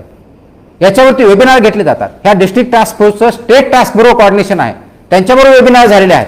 आणि म्हणून प्रत्येक हॉस्पिटलमध्ये त्यांना कोणत्याही प्रकारची अडचण आल्यानंतर ह्या डिस्ट्रिक्ट टास्क फोर्स कन्सल्ट करतो किंवा यांना गायडन्स करतो, वेबिनार केले जाते. त्याच्या माध्यमातून सगळीकडे ट्रीटमेंटचे प्रोटोकॉल फॉलो केले जातात आणि ऑब्झर्वेशन फॉलोअप केला जातं. मी स्वतः GMC IGMC काही प्रायव्हेट हॉस्पिटल या ठिकाणी जाऊन आलेलो आहे. GMC IGMCच्या कोविडच्या ICU मध्ये वॉर्डमध्ये जाऊन आलेलो आहे. तिथं काय चाललंय हे बघतोय. तिथले डॉक्टर स्वतः तिथे जाऊन बघतायत, हे स्पेशालिस्ट जाऊन बघतायत, अनालिसिस केलं जातंय. त्याच्यामुळं मला हेच हॉस्पिटल पाहिजे, तेच पाहिजे, तो डॉक्टर पाहिजे हा अट्टहास योग्य नाही. आपण ज्या हॉस्पिटलला गेलात त्याच ठिकाणी राहा, जेणेकरून आपली ट्रीटमेंट व्यवस्थित होईल याची काळजी आम्ही घेऊ शकू आणि आपल्यापासून दुसऱ्याला इन्फेक्शन होणार नाही याची काळजी घेऊ शकू. या पद्धतीनं आपलं मॅनेजमेंट चाललंय. रिसोर्सेस भरपूर आहेत, त्याच्यामध्ये अडचण नाही आहे. आपल्याला बेडची आवश्यक जेवढी आहे त्यापेक्षा जास्त आपल्याकडे अवेलेबल आहेत. केसेस वाढल्या तरी आपल्याकडे त्याची ट्रीटमेंट द्यायची कॅपॅसिटी तयार केलेली आहे. त्याच्यामुळे त्याच्या रिसोर्सेसबद्दल, बेड अवेलेबिलिटीबद्दल, हॉस्पिटलबद्दल कुणाच्याही मनात शंका असण्याचं कारण नाही. दुसरा एक असं आहे की CCCची कॅपॅसिटी आपण सांगितली आहे ती योग्य आहे का अयोग्य आहे. आजच्या डेटला मी रिपीट करतो, आपल्याला 10,000पेक्षा जास्त बेड्स CCCचे अवेलेबल आहेत. त्याच्यामध्ये नावं सांगायचं म्हटलं, MLA हॉस्टेलला 420, पोलीस क्वार्टरला 850 पाचपावली, VNITला 850, सिम्बियोसिसला 600, वनामतीला कांपटला 100, रवी भवनला 70, VN girls hostel 100, PWD quarter Rajnagar 240. अशी जर आकडेवारी घेतली तर रेडी याच्यामध्ये असलेले जसे की आजच्या डेटला ॲडमिट करून ठेवणारे तिथं बेड आहे, तिथं टॉवेल आहे, तिथं बकेट आहे, तिथं पाणी आहे, तिथं लाईट आहे, तिथं टॉयलेट आहे. 5000 बेड्स आजच्या डेटला रेडी आहेत. जे रेडीनेस तयार करून ठेवायला सांगितलं आहे ते जवळजवळ 4,000 पेक्षा जास्त आहे आणि याच्या व्यतिरिक्त राधास्वामी सत्संग इथं 5,000 बेडची आपली तयारी आहे. आणि म्हणून कुणाच्या मनात कुणी जर सांगत असेल की हा आकडा चुकीचा आहे त्यांच्यावरती बिलकुल विश्वास ठेवायचा नाही. मी परत सांगतोय, कारण कॉम्पिटंट ऑथॉरिटी मी आहे, याच्यामध्ये सगळे सेंटर्स तयार ठेवलेले आहेत. त्याच्यामुळे CCCचे बेड आपण का वाढवत नाही, कारण माझ्याकडे आज जे आहे त्याच्यापैकी फक्त 300 बेड ऑक्युपाईड आहेत. मी रिपीट करतो, जे 4,000 5,000 बेड्स रेडी आहेत त्याच्यापैकी फक्त 300 बेड ऑक्युपाईड आहेत. ज्या मोमेंटला गरज आहे त्या मोमेंटला आपण 5,000 करू शकतो. परत 5,000 आणि प्लस 5,000 3 टप्प्यामध्ये केलेला आहे. पण कुणाच्याही मनात शंका असण्याचं कारण नाही का ते ऑक्युपाईड का नाही आहेत. तो होम आयसोलेशन लोक प्रिफर करतात, आम्हाला त्याच्यात अडचण नाही आहे. आणि म्हणून CCCच्या बाबतीत आपली कॅपॅसिटी आहे, बेडच्या बाबतीत आहे, क्रिटिकल केअरच्या बाबतीत आहे. गरज आहे आपल्या सर्वांच्या सहकार्याची, गरज आहे आपण नॉर्म्स फॉलो करण्याची, गरज आहे आपल्याला होम आयसोलेशनच्या गाईडलाईन पाळण्याची. आणि सर्वात महत्त्वाची गरज आहे हा आजार याला छुपवायचं नाही आहे, याला अडवायचं नाही आहे. अडवायचं म्हणजे तुमच्यापर्यंत येऊ द्यायचं नाही आहे, दुसऱ्याला पसरवायचं नाही आहे. पण आला तर हा 100% टेस्ट करून घ्यायचं आहे. टेस्ट केलं, ट्रीटमेंट घ्यायची आहे आणि हे वेळेत केलं तरच आपला डेथ आम्ही अवॉइड करू शकतो. डॉक्टर्स आपल्याला मदत करू शकतात. शेवटच्या मोमेंटला आला ते चालणार नाही. म्हणून विनंती ही आहे, आम्ही आमचे पराकाष्ठाचे प्रयत्न करत आहोत. लक्षात घ्या, गेल्या 5.5 महिन्यापासून माझे सर्व डॉक्टर्स, माझ्या सर्व पॅरामेडिकल स्टाफ, ANM, आशा वर्कर, माझे स्वच्छता कर्मचारी एकही सुट्टी घेतलेली नाही. दिवस आहे की रात्र नाही बघितलेलं नाही आहे. कोविड आहे की नॉन कोविड बघितलेलं नाही. पाऊस आहे की ऊन आहे बघितलेलं नाही आहे. कोणता सण नाही आहे. आपल्यासाठी राबतात. त्याच्यातल्या काही जणांना स्वतःचे बळी गेलेले आहेत, आपल्यासाठी गेलेले आहेत. मात्र आपण आपलं सहकार्य करतोय की नाहीत आमच्यासाठी करायचं नाही आहे. समाजावरती उपकार करायचे नाही आहेत. स्वतः आणि स्वतःच्या कुटुंबासाठी आणि स्वतःच्या जगण्यासाठी हे बिहेवियरल चेंजेस आपल्याला करावे लागतील. आपलं बिहेवियर चेंज करावं लागेल. आणि म्हणून त्या दृष्टिकोनातून आपण जर हे सगळे नॉर्म्स पाळले तर कोरोनावरती कंट्रोल डेफिनेटली येऊ शकतो. आता सणासुदीचे दिवस आहेत, परत गर्दी करणार, परत केसेस वाढणार, परत आपण म्हणणार लॉकडाऊन करा. लॉकडाऊन हे स्वतःच्या विचाराचं करू नका, स्वतःच्या बिहेवियरचं करू नका. लॉकडाऊन ह्या व्हायरसला करायचं आहे. आणि त्या व्हायरसला लॉकडाऊन करायचं असेल तर कोविड नॉर्म्स पाळून, सोशल डिस्टन्सिंग, मास्क वापरून, ट्रीटमेंट वेळेवर घेऊन, टेस्टिंग वेळेवर करून या कोरोनाचं लॉकडाऊन करूयात, कोरोना हद्दपार करूयात. म्हणून आपल्याला विनंती आहे, स्वतःसाठी, स्वतःच्या कुटुंबासाठी जगा. त्यांच्यासाठी हा व्हायरस आपल्यामध्ये येऊ देऊ नका आणि आपल्यापर्यंत दुसऱ्यापर्यंत जाऊ देऊ नका. आणि ज्यांना झालाय त्यांना वाईट टाकू नका. आपल्याला फिजिकल डिस्टन्सिंग ठेवायचं सांगितलेलं आहे, इमोशनल आणि सोशल डिस्टन्स ठेवायचं बंद करायचं सांगितलेलं नाही आहे. ते आपल्या समाजाचा घटक आहेत. कोरोना झाला म्हणून त्यांनी पाप नाही केलेलं आहे. मात्र त्यांच्यावरती जर कोणी अन्याय करत असेल तर ते मात्र डेफिनेटली गुन्हा करतायत, एवढं लक्षात ठेवा. आणि ज्यांना कोरोना झालाय ते दुसऱ्याला स्प्रेड करतायत, ते गुन्हा करतायत. त्याचे गुन्हेगार होऊ नका. समाजाचे चांगले पाईक व्हा, गुन्हेगार होऊ नका. कोरोना हद्दपार करा, समाजाला एक संघ ठेवा. मात्र हे नॉर्म्स पाळून करा. निश्चित आपण याच्यावरती मात करू शकतो. आमची पूर्ण तयारी आहे. आम्ही शासन म्हणून 9 पावलं टाकत आहेत. आपण फक्त 1 पाऊल टाका, निश्चितपणे आपण या कोरोनावरती मात करू शकतो. धन्यवाद सर. अतिशय उत्तम पद्धतीने आपण करोना संदर्भातील सत्य परिस्थिती माहिती दिली. कोविड काळात वेळोवेळी फेसबुक लाईव्हच्या माध्यमातून आपण नागरिकांशी संवाद साधला. आजच्या लाईव्हच्या माध्यमातून नागरिकांना आज जी माहिती हवी होती ती आपण दिली. परंतु नागरिकांच्या मनात अजूनही बरेचसे प्रश्न आहेत. आपल्या संभाषणादरम्यान अनेक प्रश्न कमेंट बॉक्समध्ये आले आहेत, त्यावर आपली उत्तरे अपेक्षित आहेत. तर पहिला प्रश्न आहे गजेंद्र सिंह लोहिया यांचा. वो लिखते हैं, एक ज्येष्ठ नगरसेवक ने मनपा की सभा में कुछ विषय तथ्यों के साथ रखे, जिसमें उनका कहना है कि आप झूठी जानकारी देकर जनप्रतिनिधियों और लोगों को गुमराह कर रहे हैं. आपने जो 10,000 बेड्स का दावा किया उनमें कितनी सच्चाई है? आपने बाला साहेब थोराट और देवेंद्र फडणवीस के सामने सच्चाई नहीं बताई और उन्हें गुमराह किया. उन्होंने आपको लबाड़ और झूठा कहा है. उनका कहना है कि आप अज्ञातवास में चले गए हैं. इस पर आप क्या कहना चाहेंगे सर? अच्छा हुआ कि आपने जो सवाल है पूछा. मैं आपको बता दूं कि मैंने अभी बात करते समय हमारी क्या तैयारी है उसके नंबर के साथ मैंने बताया है। हॉस्पिटल के बेड्स कितने हैं, डीसीएच के बेड कितने हैं, सीसीसी के बेड कितने हैं। आपको फिर से एक बात दोहरा दूं, 10,000 बेड का ब्यौरा मेरे सामने है, नाम के सामने लिस्ट आपके सामने है। इसमें अगर आपका आंकड़ा देखोगे यहाँ पे 8,086 यहाँ पे दिखेगा, इसमें राधा स्वामी सत्संग नहीं है, उसके 5,000 अगर जोड़ दो तो 13,000 हो जाता है।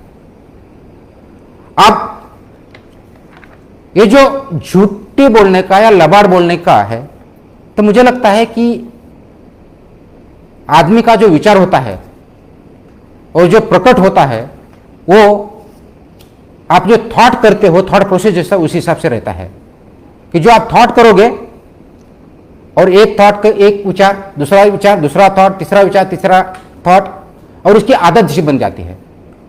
अभी जो आदत है उसको आपका स्वभाव बचा है। जो आदत, एक आदत, दो आदत, तीन आदत, ये इसकी आदत बन जाती है और एक इसका पूरे आदतें मिलकर आपका स्वभाव बन जाता है। मेरी आदत क्या है?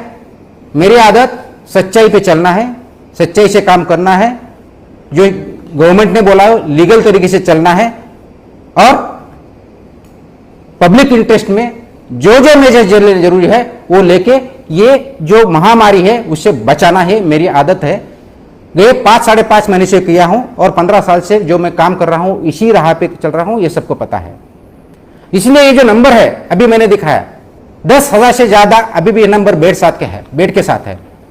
अब अगर कोई बोल रहा है ये झूठ है तो शायद उनकी झूठ बोलने की आदत हो, ये मुझे नहीं पता है। तथ्यों को ट्विस्ट करना, जो मीटिंग में कोई हुआ नहीं है उसको दूसरी तरह लिंकेज करना, आधी अधूरी बात मोड़कर उसको गुमराह करना, ये किसी के भी इंटरेस्ट में नहीं है, ना आपके है, ना पब्लिक के है, ना गवर्नमेंट के है।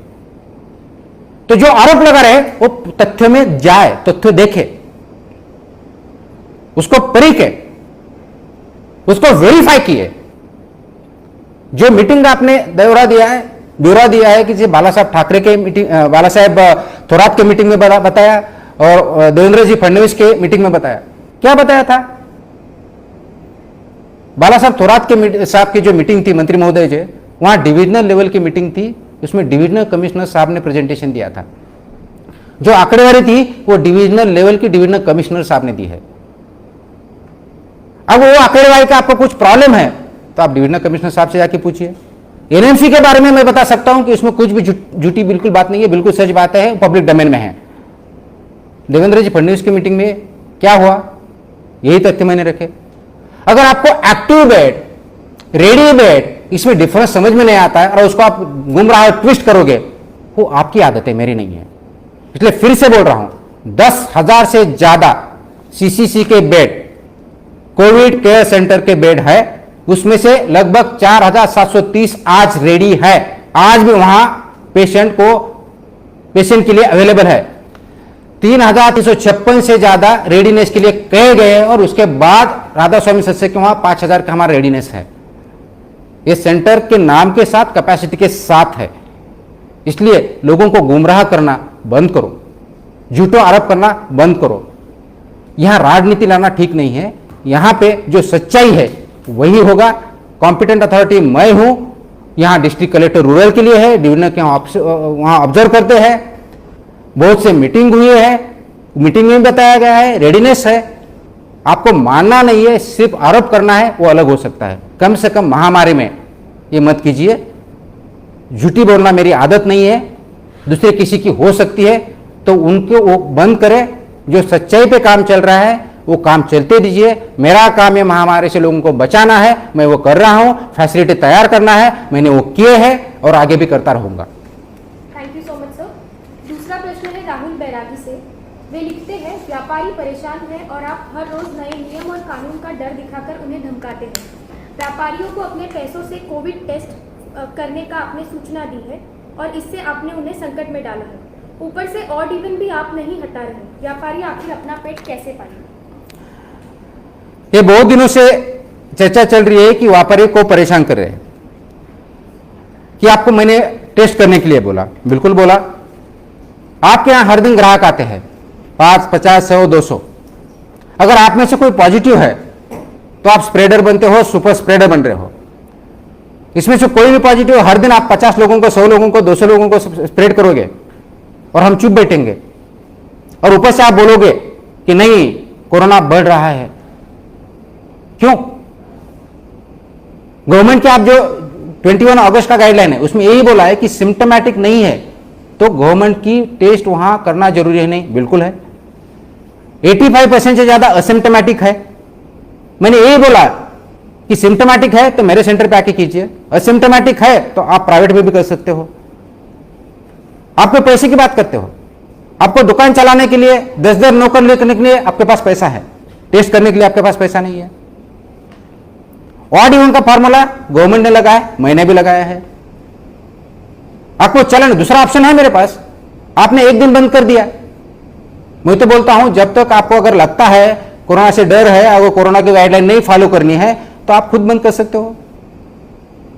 मैं बंद करूं तो प्रॉब्लम, आप बंद करें तो प्रॉब्लम नहीं है। ये कौन सा है? ये जो डबल स्टैंडर्ड है ये बंद करना चाहिए। अब आप बोल रहे हो कि मैंने जो रूल्स लाए हैं लाइसेंस के, आप लाइसेंस राज की बात कर रहे हो, ठीक है। आपको ये पता है लाइसेंस राज और रूल ऑफ लॉ में कुछ फर्क है? ये जो रूल ऑफ लॉ है, लॉ के हिसाब से चलता है, उसको रूल ऑफ लॉ बोलते हैं। ये एमएमसी एक्ट है, महाराष्ट्र म्युनिसिपल कॉर्पोरेशन एक्ट 1949, उसके तहत कॉर्पोरेशन एरिया में कोई भी इकोनॉमिक एक्टिविटी अगर करना है, धंधा करना है, बिजनेस करना है तो वो लाइसेंस लेना जरूरी है। एक्ट में प्रोविजन है। ये नागपुर महानगर पालिका में इंप्लीमेंट नहीं हुई है, इसके लिए मेरी गलती नहीं है। ये सब महानगर पालिका में इंप्लीमेंट हो चुका है, इसलिए मैंने ऑर्डर निकाला। आपको बोला कि वो लाइसेंस लीजिए, आप बोल रहे हो वो भी लाइसेंस राज है। क्यों? जो एक्ट के हिसाब से, लॉ के हिसाब से मैं बोल रहा हूं, आपको लाइसेंस लाभ लगता है, वो आपको धमकियां लगती है, ठीक है। आपके रेसिडेंशियल एरिया में परमिशन बिल्डिंग की रेसिडेंशियल है, वहां कमर्शियल एक्टिविटी चलती है, ये इलीगल एक्टिविटी करोगे। वहां बाकी के लाइसेंस चलते हैं, बाकी चेंज आप यूज नहीं किया है वहां आप कर रहे हो, चलता है। आपका दुकान है, रास्ते पे आप यूज कर रहे हो, चलता है। मगर आपकी मनमानी चलती रहे, उसके वजह से समाज भुगत रहे, आप पैसा कमाते रहे, लेकिन कोविड की गाइडलाइन नहीं फॉलो करेंगे, टेस्ट नहीं करवा लोगे, कॉर्पोरेशन एक्ट के हिसाब से आपको जो लाइसेंस लेना चाहिए वो नहीं लोगे। अगर आपको लगता है कि वो गलत है तो सही, फिर हम वो लॉ इंप्लीमेंट करेंगे। रेसिडेंशियल एरिया में आप कमर्शियल एक्टिविटी चला रहे हो, वहां हम क्यों चलने दें? ये इलीगलिटी आप क्यों छुपा रहे हो? फुटपाथ पे आपका जो अतिक्रमण होता है वहां आप दुकान करते हो, वो क्यों चला रहे हो?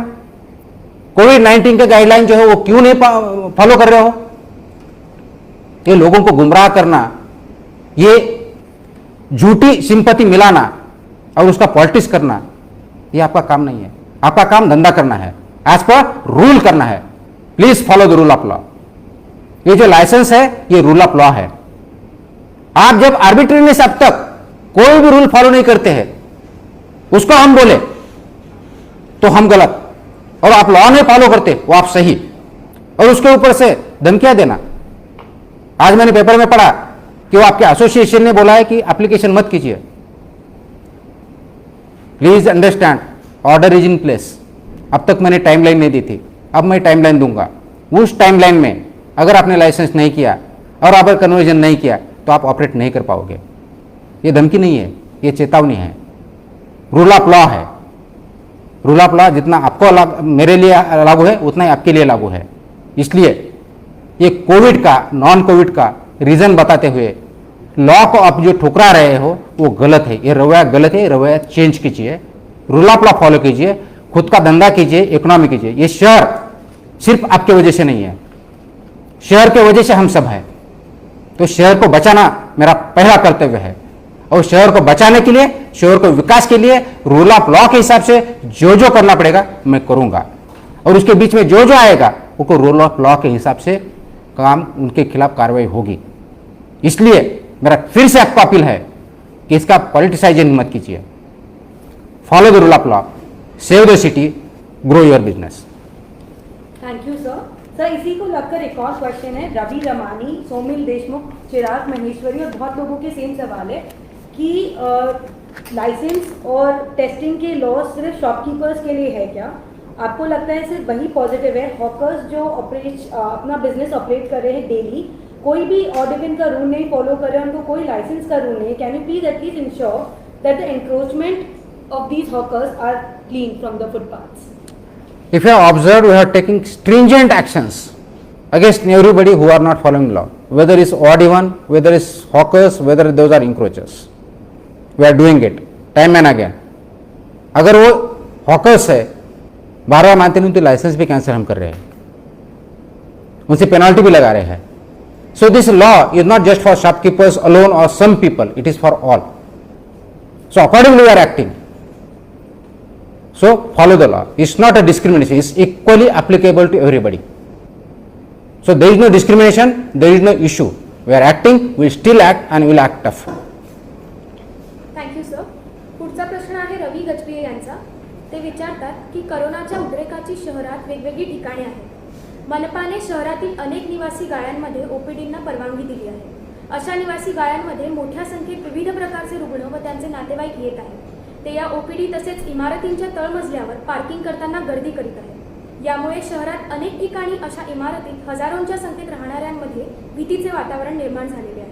काही ओपीडींमध्ये करोना रुग्ण असल्याची आढळलेले आहे. अशा इमारतीतील रहिवाशांच्या सुरक्षेसाठी मनपाने काय कारवाई करणार आहेत या ओपीडींवर? मला वाटतं हा इश्यू आपण जो विचारला आहे निश्चितच आवश्यक असा प्रश्न विचारलेला आहे. ओपीडीसाठी मनपाने कोणत्या गाळ्यात परमिशन दिलेली नाही. कदाचित त्या रेसिडेन्शियल एरियामधल्या अनऑथराईज प्रमाणे ते चालवत असतील, त्यांच्यावरती आम्ही कारवाई करत असतो. स्पेसिफिक जर माहिती दिली तर त्या ठिकाणी आम्ही कारवाई करू, हे मी अश्युरन्स करतो. आम्हाला जेवढ्या माहिती पडतात त्या ठिकाणी आमची कारवाई चालूच आहे. पार्किंगच्या प्लेसेसमध्ये अनऑथराईज यूज होतात, ते अनऑथराईज चेंज आहे, त्या दृष्टीने आपण कारवाई करत आहोत. आता प्रश्न असा आहे की त्या ठिकाणी कोणती ओपीडी असेल तर तिथे सुद्धा सोशल डिस्टन्सिंग पाळायचं आपण सांगितलेलं आहे. जिथं पाळलं जात नाही त्यांच्यावरती आपण कारवाई करत आहोत. मूळ मुद्दा सोशल डिस्टन्सिंग मेंटेन करण्याचा आहे, फिजिकल डिस्टन्सिंग मेंटेन करण्याचा आहे, मास्क वापरण्याचा आहे, कोविड-19 गाईडलाईन पाळण्याचा आहे आणि पर्टिक्युलरली रूल ऑफ लॉ सगळ्यांनी कोविड आहे किंवा नाही याचा आहे. म्हणून आपल्या सोसायटीमध्ये हे रूल्स फॉलो केले जात नाही, सोसायटीला पूर्ण अधिकार आहेत. त्यांच्या कोणाच्याही सोसायटीमध्ये जर रूल फॉलो केले जात नसतील तर त्या सोसायटीच्या मेंबर्सनी, चेअरमननी, सेक्रेटरीने त्या व्यक्तींना, त्या गाळेधारकाला त्याच्यावरती इमिजिएटली दुकान बंद करून कारवाई करू शकतात. त्यांना जर शक्य नसेल ते आम्हाला कळवलं तर आम्ही पण कारवाई करू. म्हणून सगळी जबाबदारी फक्त शासनावरती टाकून किंवा प्रशासनावरती टाकून चालणार नाही. सोसायटीमधली जबाबदारी ही सोसायटीची आहे. तिथं जर गाळा अनुज्ञेय नसेल, तिथं जर आपल्या पार्किंग असेल, पार्किंग प्लेसेसमध्ये दुसऱ्या ॲक्टिव्हिटी चालत असतील किंवा कन्व्हर्जन झालेलं असेल तर ही इक्वली जबाबदारी त्या सोसायटीची आहे. त्यांनी स्वतः ते बंद करावं. त्यांना जर शक्य होत नसेल तर आम्हाला सांगावं, आम्ही त्याप्रमाणे कारवाई करू. आणि म्हणून कोरोनाचा उद्रेक होण्यास अनेक कारणीभूत आहेत. त्याच्यापैकी हे एक डेफिनेटली कारण आहे की कन्व्हर्जन होऊन ज्या ठिकाणी दुकानं चालू आहेत किंवा कोणत्या प्रकारची ॲक्टिव्हिटी चालू आहेत त्या इलिगल चालू आहेत. त्या इलिगल ॲक्टिव्हिटी फक्त कोरोनाच्या बाबतीतच नाही आहेत तर नॉन कोरोना काळामध्ये सुद्धा आहेत. त्या बंद झाल्या पाहिजेत, त्या दृष्टीने माझा प्रयत्न चालू आहे. त्याचाच एक मार्ग म्हणून आपण जो आहे रूल ऑफ लॉच्या दृष्टिकोनातून लायसन्सच्या बाबतीतला जो काढला तो एक आहे. त्याच्या व्यतिरिक्त यांच्यावरती कारवाई करणं आपण इथून पुढे करणारच आहोत. आजपर्यंत ज्या ठिकाणी रेसिडेन्शियल फॅसिलिटी आहेत आणि त्या ठिकाणी नॉन रेसिडेन्शियल म्हणजे कमर्शियल किंवा इतर ॲक्टिव्हिटी चालू आहेत त्या ठिकाणी आम्ही पूर्ण लक्ष दिलेलं नव्हतं, ते आम्ही चालू केलेलं आहे. त्या सर्व बिल्डिंगला इथून पुढे फक्त तेवढ्या कन्व्हर्ट केलेल्या गाळ्यापुरतं नव्हे तर ती बिल्डिंगच आम्ही कमर्शियल मानून कमर्शियल टॅक्स लावणार आहोत, जेणेकरून त्या बिल्डिंगमध्ये इलिगल गोष्टी ज्या चालल्या त्या सोसायटीची जबाबदारी राहील आणि तिथले जे राहणारे फ्लॅट धारक आहेत त्यांनाही हे कळेल की आपल्या याच्यामध्ये चुकीच्या पद्धतीने केलं तर आपल्यावरती एक कमर्शियल बिल्डिंग कन्व्हर्जन केलं नाही म्हणून त्याच्यानुसार 53 नुसार MRTP नुसार कारवाई आणि कमर्शियल टॅक्स ह्या सर्व गोष्टी पुढच्या काळात होतील. म्हणून माझी सर्वांना विनंती आहे की असे जर आपण काही चेंजेस केले असतील तर प्लीज रेग्युलाइज करून घ्या. नसेल तर कन्व्हर्जन थांबवा आणि जी अनन्य ॲक्टिव्हिटी तीच करा. आपण त्या ॲक्टिव्हिटी करा. त्या जर केलेल्या नसतील आमच्याकडे माहिती द्या, आम्ही त्यांच्यावरती कारवाई करू. Thank you sir. Prashant Parate, Pranju Modghare, Rahul Manyar and many others have the same question.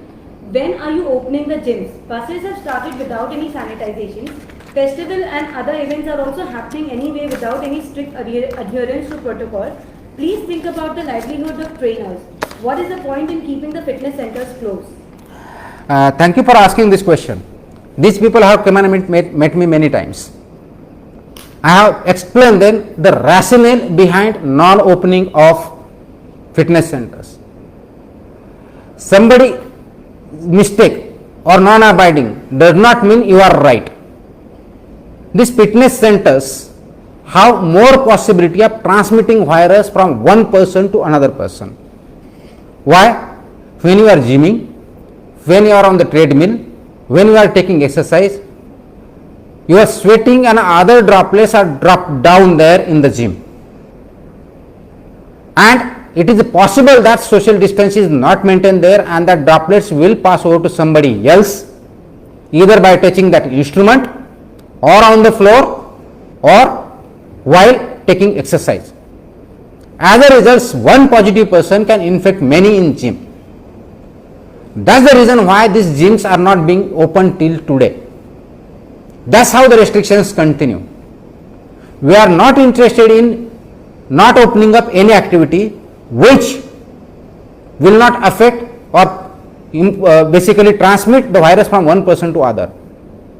There is a scientific reason, as I explained, and that's why there are restrictions on opening of the gyms. As long as in Nagpur cases are on rise and deaths are on rise, unless those come under control, we are not going to open further. Whatever has been opened, we are regulating it. What we require is the participation and cooperation of the people in controlling virus by following these norms. That's why it's my request, please don't insist as of now on these activities. It's not just your activities, even offices which are allowed, they are allowed to open, whether government or private, only up to 15% capacity. It's not as if everything is open. Other shops are, even odd day shops are open. It's not 100% shops are open. That's why it's not discrimination. Please understand the gravity. Life is important. If we live, then only you can take exercise. If you don't live, your gym and exercise will not be there. So let's understand the gravity. Until we flatten the curve and restrict the deaths, we will not be able to open up further activities. So please work on that ground, cooperate us and let us make Nagpur corona free, and then definitely we will open up. Thank you sir. पुढचा प्रश्न आहे विकास चेडगे यांचा. ते लिहितात की पाणी बिलात 5% तर प्रॉपर्टी टॅक्समध्ये 50% सवलत द्यावी.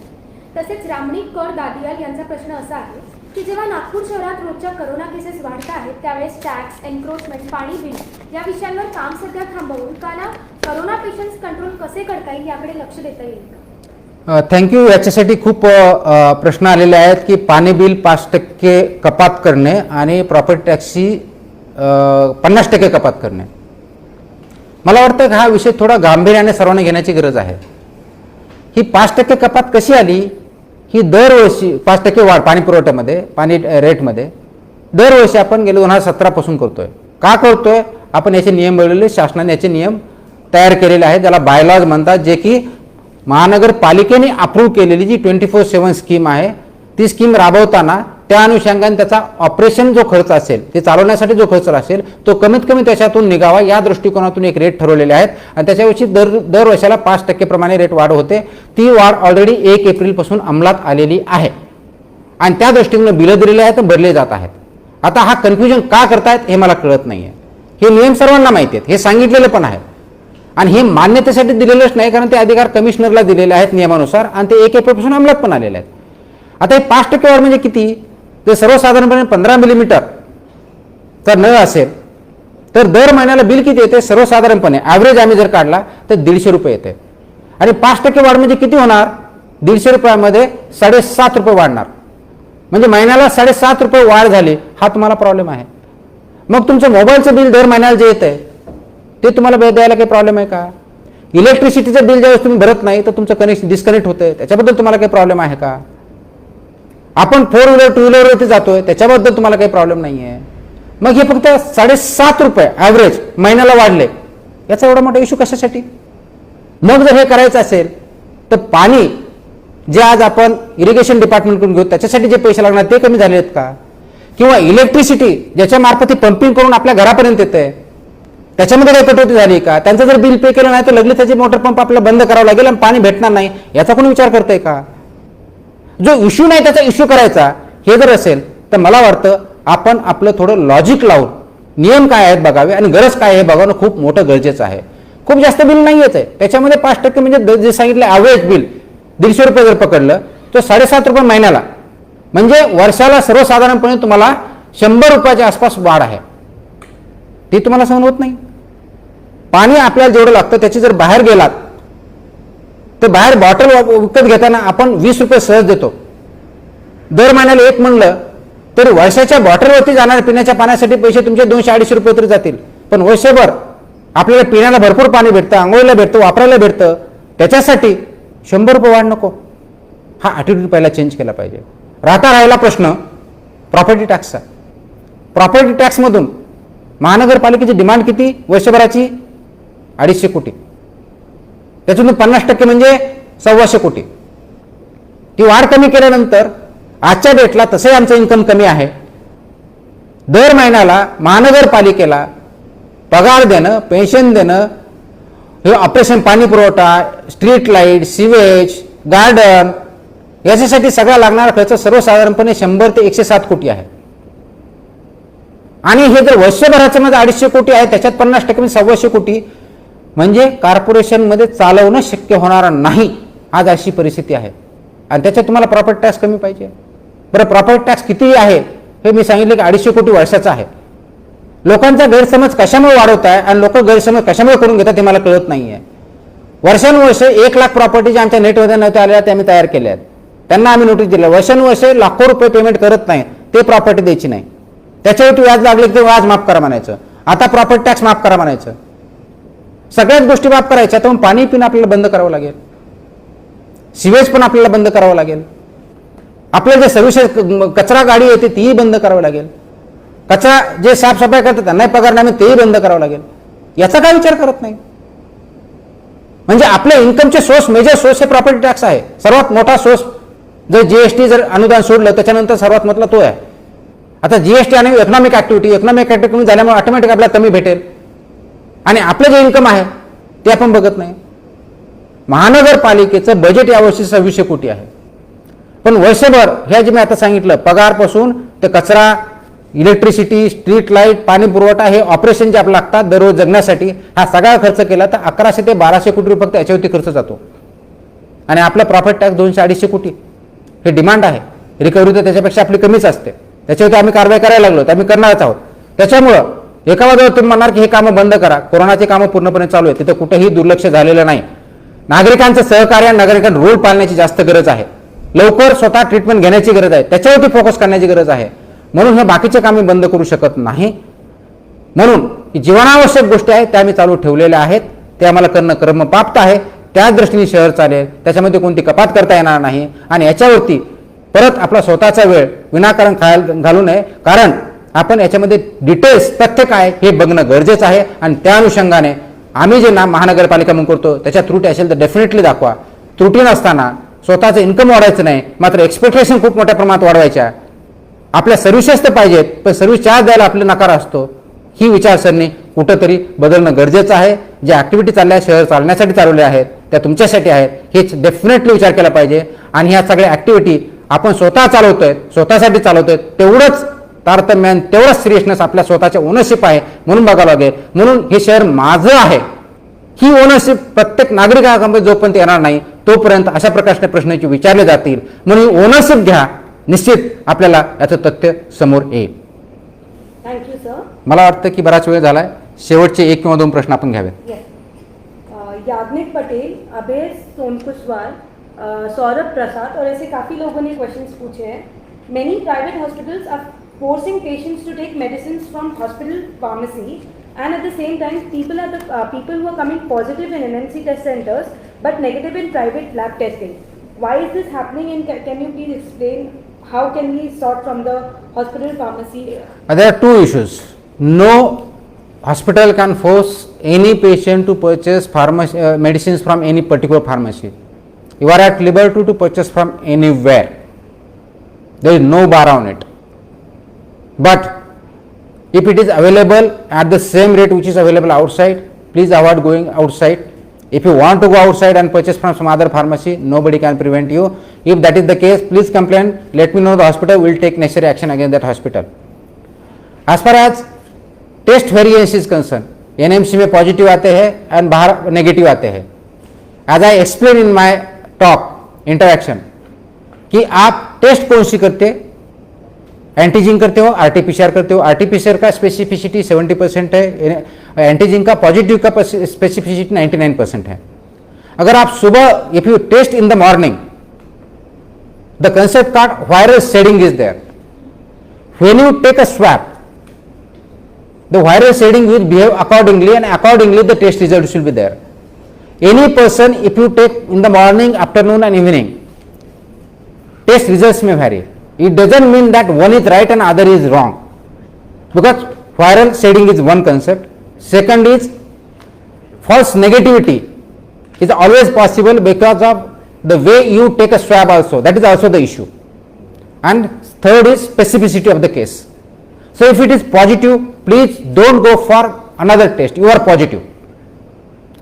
False positivity is rare, false negativity is there, particularly in antigen test who are symptomatic.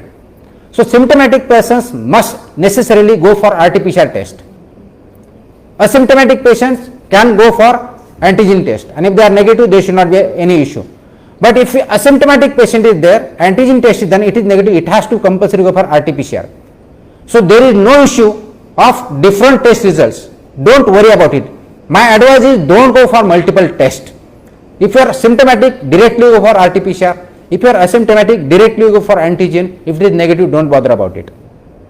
So by wasting your time, wasting your test and government resources, you are not doing any favor.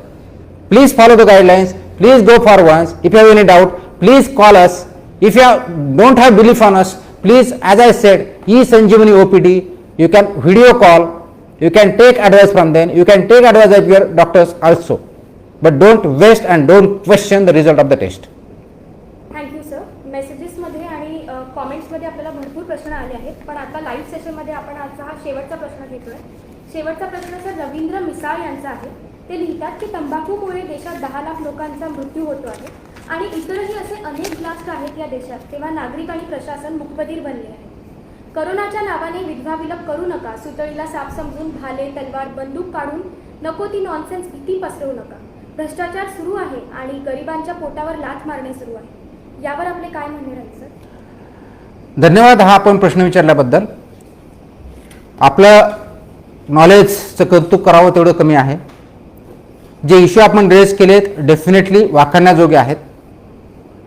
सुतळीचं साफ करायला शासनाला प्रशासनाला कुणालाही interest नाही आहे. कोविडचं गांभीर्य कदाचित आपल्या लक्षात आलेलं नसेल, कदाचित आपल्या कुटुंबाला झालेलं नसेल, नसावं, होऊ नये अशी माझी अपेक्षा आहे, प्रार्थना आहे. ज्यांना हा कोविड होतो आणि त्यांच्यावरती काय प्रसंग येतो हे फक्त त्यांना माहिती आहे. म्हणून जी ग्रॅव्हिटी आहे, जे गांभीर्य आहे हे ओळखा. हे गांभीर्य यासाठी आहे कारण याच्यावरती अजून मेडिसिन नाही आहे, याच्यावर अजून व्हॅक्सिन आलेलं नाही आहे. तंबाखू खाल्ल्यामुळे कॅन्सर होतं सगळ्यांना माहीत असतानाही तंबाखू खाल्ल्यानंतर ज्यांना कॅन्सर होतो आणि ज्यावेळेस ट्रीटमेंट होत नाही त्या कुटुंबाचं काय जातं, कुटुंब कसं उद्ध्वस्त होतं हे मला वेगळं सांगण्याची गरज नाही आहे. त्याच बाबतीत कोविडच्या बाबतीत जर आपल्याला कोविड झाला तर सायकोलॉजिकल बरोबर मेडिकल आणि एखाद्या कुणाचा न जावं, आमचे प्रयत्न हेच आहेत आणि प्रार्थना हेच आहे, कुणाचा जीव न जावं. त्या कुटुंबावरती काय होतं हे फक्त त्या कुटुंबाला माहिती आहे. नागपूर शहरामध्ये आज जे 591 पर्यंत डेथ झालेत त्यांच्या कुटुंबावरती काय भेटली फक्त ते 591 कुटुंबांना माहिती आहे. त्याची ग्रॅव्हिटी कदाचित तुम्हाला येणार नाही. मग शासनाचं हे परम कर्तव्य आहे. फक्त कोविडच्या बाबतीतच नव्हे, कोणत्याही आजाराच्या बाबतीत कोणताही डेथ होऊ न देणे ही आमची प्रायमरी जबाबदारी आहे. Saving live is the first and the most important for us. ते आम्ही करत आहोत. कोविडच्या बाबतीत हा नवीन आणि वेगळा आजार असल्यामुळं, अजून कोणतेही औषधं नसल्यामुळं त्यासाठी खबरदारी म्हणून जे घ्यायचे उपाय आहेत तेच केले जात आहेत.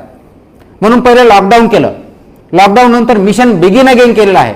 ते रेग्युलेटेड फॉर्म्समध्ये आहे. प्रश्न असा आहे की आपल्यासारखे व्यक्ती हे रेग्युलेटेड फॉर्म्सचे नॉर्म्स पाळले जात आहेत का, मास्क वापरले जात आहेत का, सोशल डिस्टन्सिंग केलं जातं आहे का, पाळलं जात आहे का, हँड वॉशिंगचे नॉर्म्स पाळले जात आहेत का, रेस्पिरेटरी नॉर्म्स पाळले जात आहेत का, दुकानामध्ये गर्दी करू नये, मार्केटमध्ये करू नये हे पाळलं जात आहे की. हे जर केलं तर निश्चितच हा कोविड आजार आहे कमी करण्यास आपल्याला मदत होईल. हे न लपवल्यास वेळेवर तत्परता दाखवून वेळेत ट्रीटमेंट केल्या डॉक्टरकडे डेफिनेटली आपण डेथ अवॉइड करू शकतो. करप्शन हे आहे पण नागपूरपुरतं बोलायचं आणि विशेष कोविडच्या बाबतीत बोलायचं, त्याच्यामध्ये कुठलंही करप्शन आहे हे छाती ठोकपणे मी सांगतोय. आपल्याकडे काही पुरावे असले तर कृपया पुरावे द्या. करप्शन फक्त पैशामध्ये नाही, विचारामध्ये असतं. तर ते आपल्या विचारामधून आपण सर्वांनी करप्शन करायचं नाही हे ठरवलं पाहिजे. प्रत्येकाने ते आपण वागलं पाहिजे. आणि करप्शन करताना जे करप्शन घेतात ते तर दोषी आहेतच, पण करप्शन करणारे ते सुद्धा दोषी आहेत, देणारे सुद्धा दोषी आहेत. म्हणून अशा काही केसेस असतात डेफिनेटली माझ्यापर्यंत आणा. गव्हर्नन्सचे इश्यू खूप मोठे आहेत आणि गव्हर्नन्समध्ये गव्हर्न करणारा आणि जिथं गव्हर्नन्स होतं तो सगळं समाजाला जबाबदार आहे. त्या समाजामध्ये सुद्धा प्रत्येकाने चांगलं वागण्याचा प्रयत्न केला, नियम पाळले, रेग्युलेशन्स पाळले, तर हा प्रश्न विचारायची तुमच्यावरती वेळ येणार नाही, असं मला बोलण्याची वेळ येणार नाही. आणि म्हणून सध्या जी प्रायोरिटी आहे, ज्यावेळेस क्रायसिस असतो आणि हा पॅन्डेमिक आहे, हा इंटरनॅशनल ग्लोबल लेवलचा पॅन्डेमिक आहे, याचा स्प्रेड कोणत्या माध्यमातून होतो ते माध्यम आपल्याला टाईट करायचे आहेत आणि म्हणून स्प्रेड थांबवायचं आहे.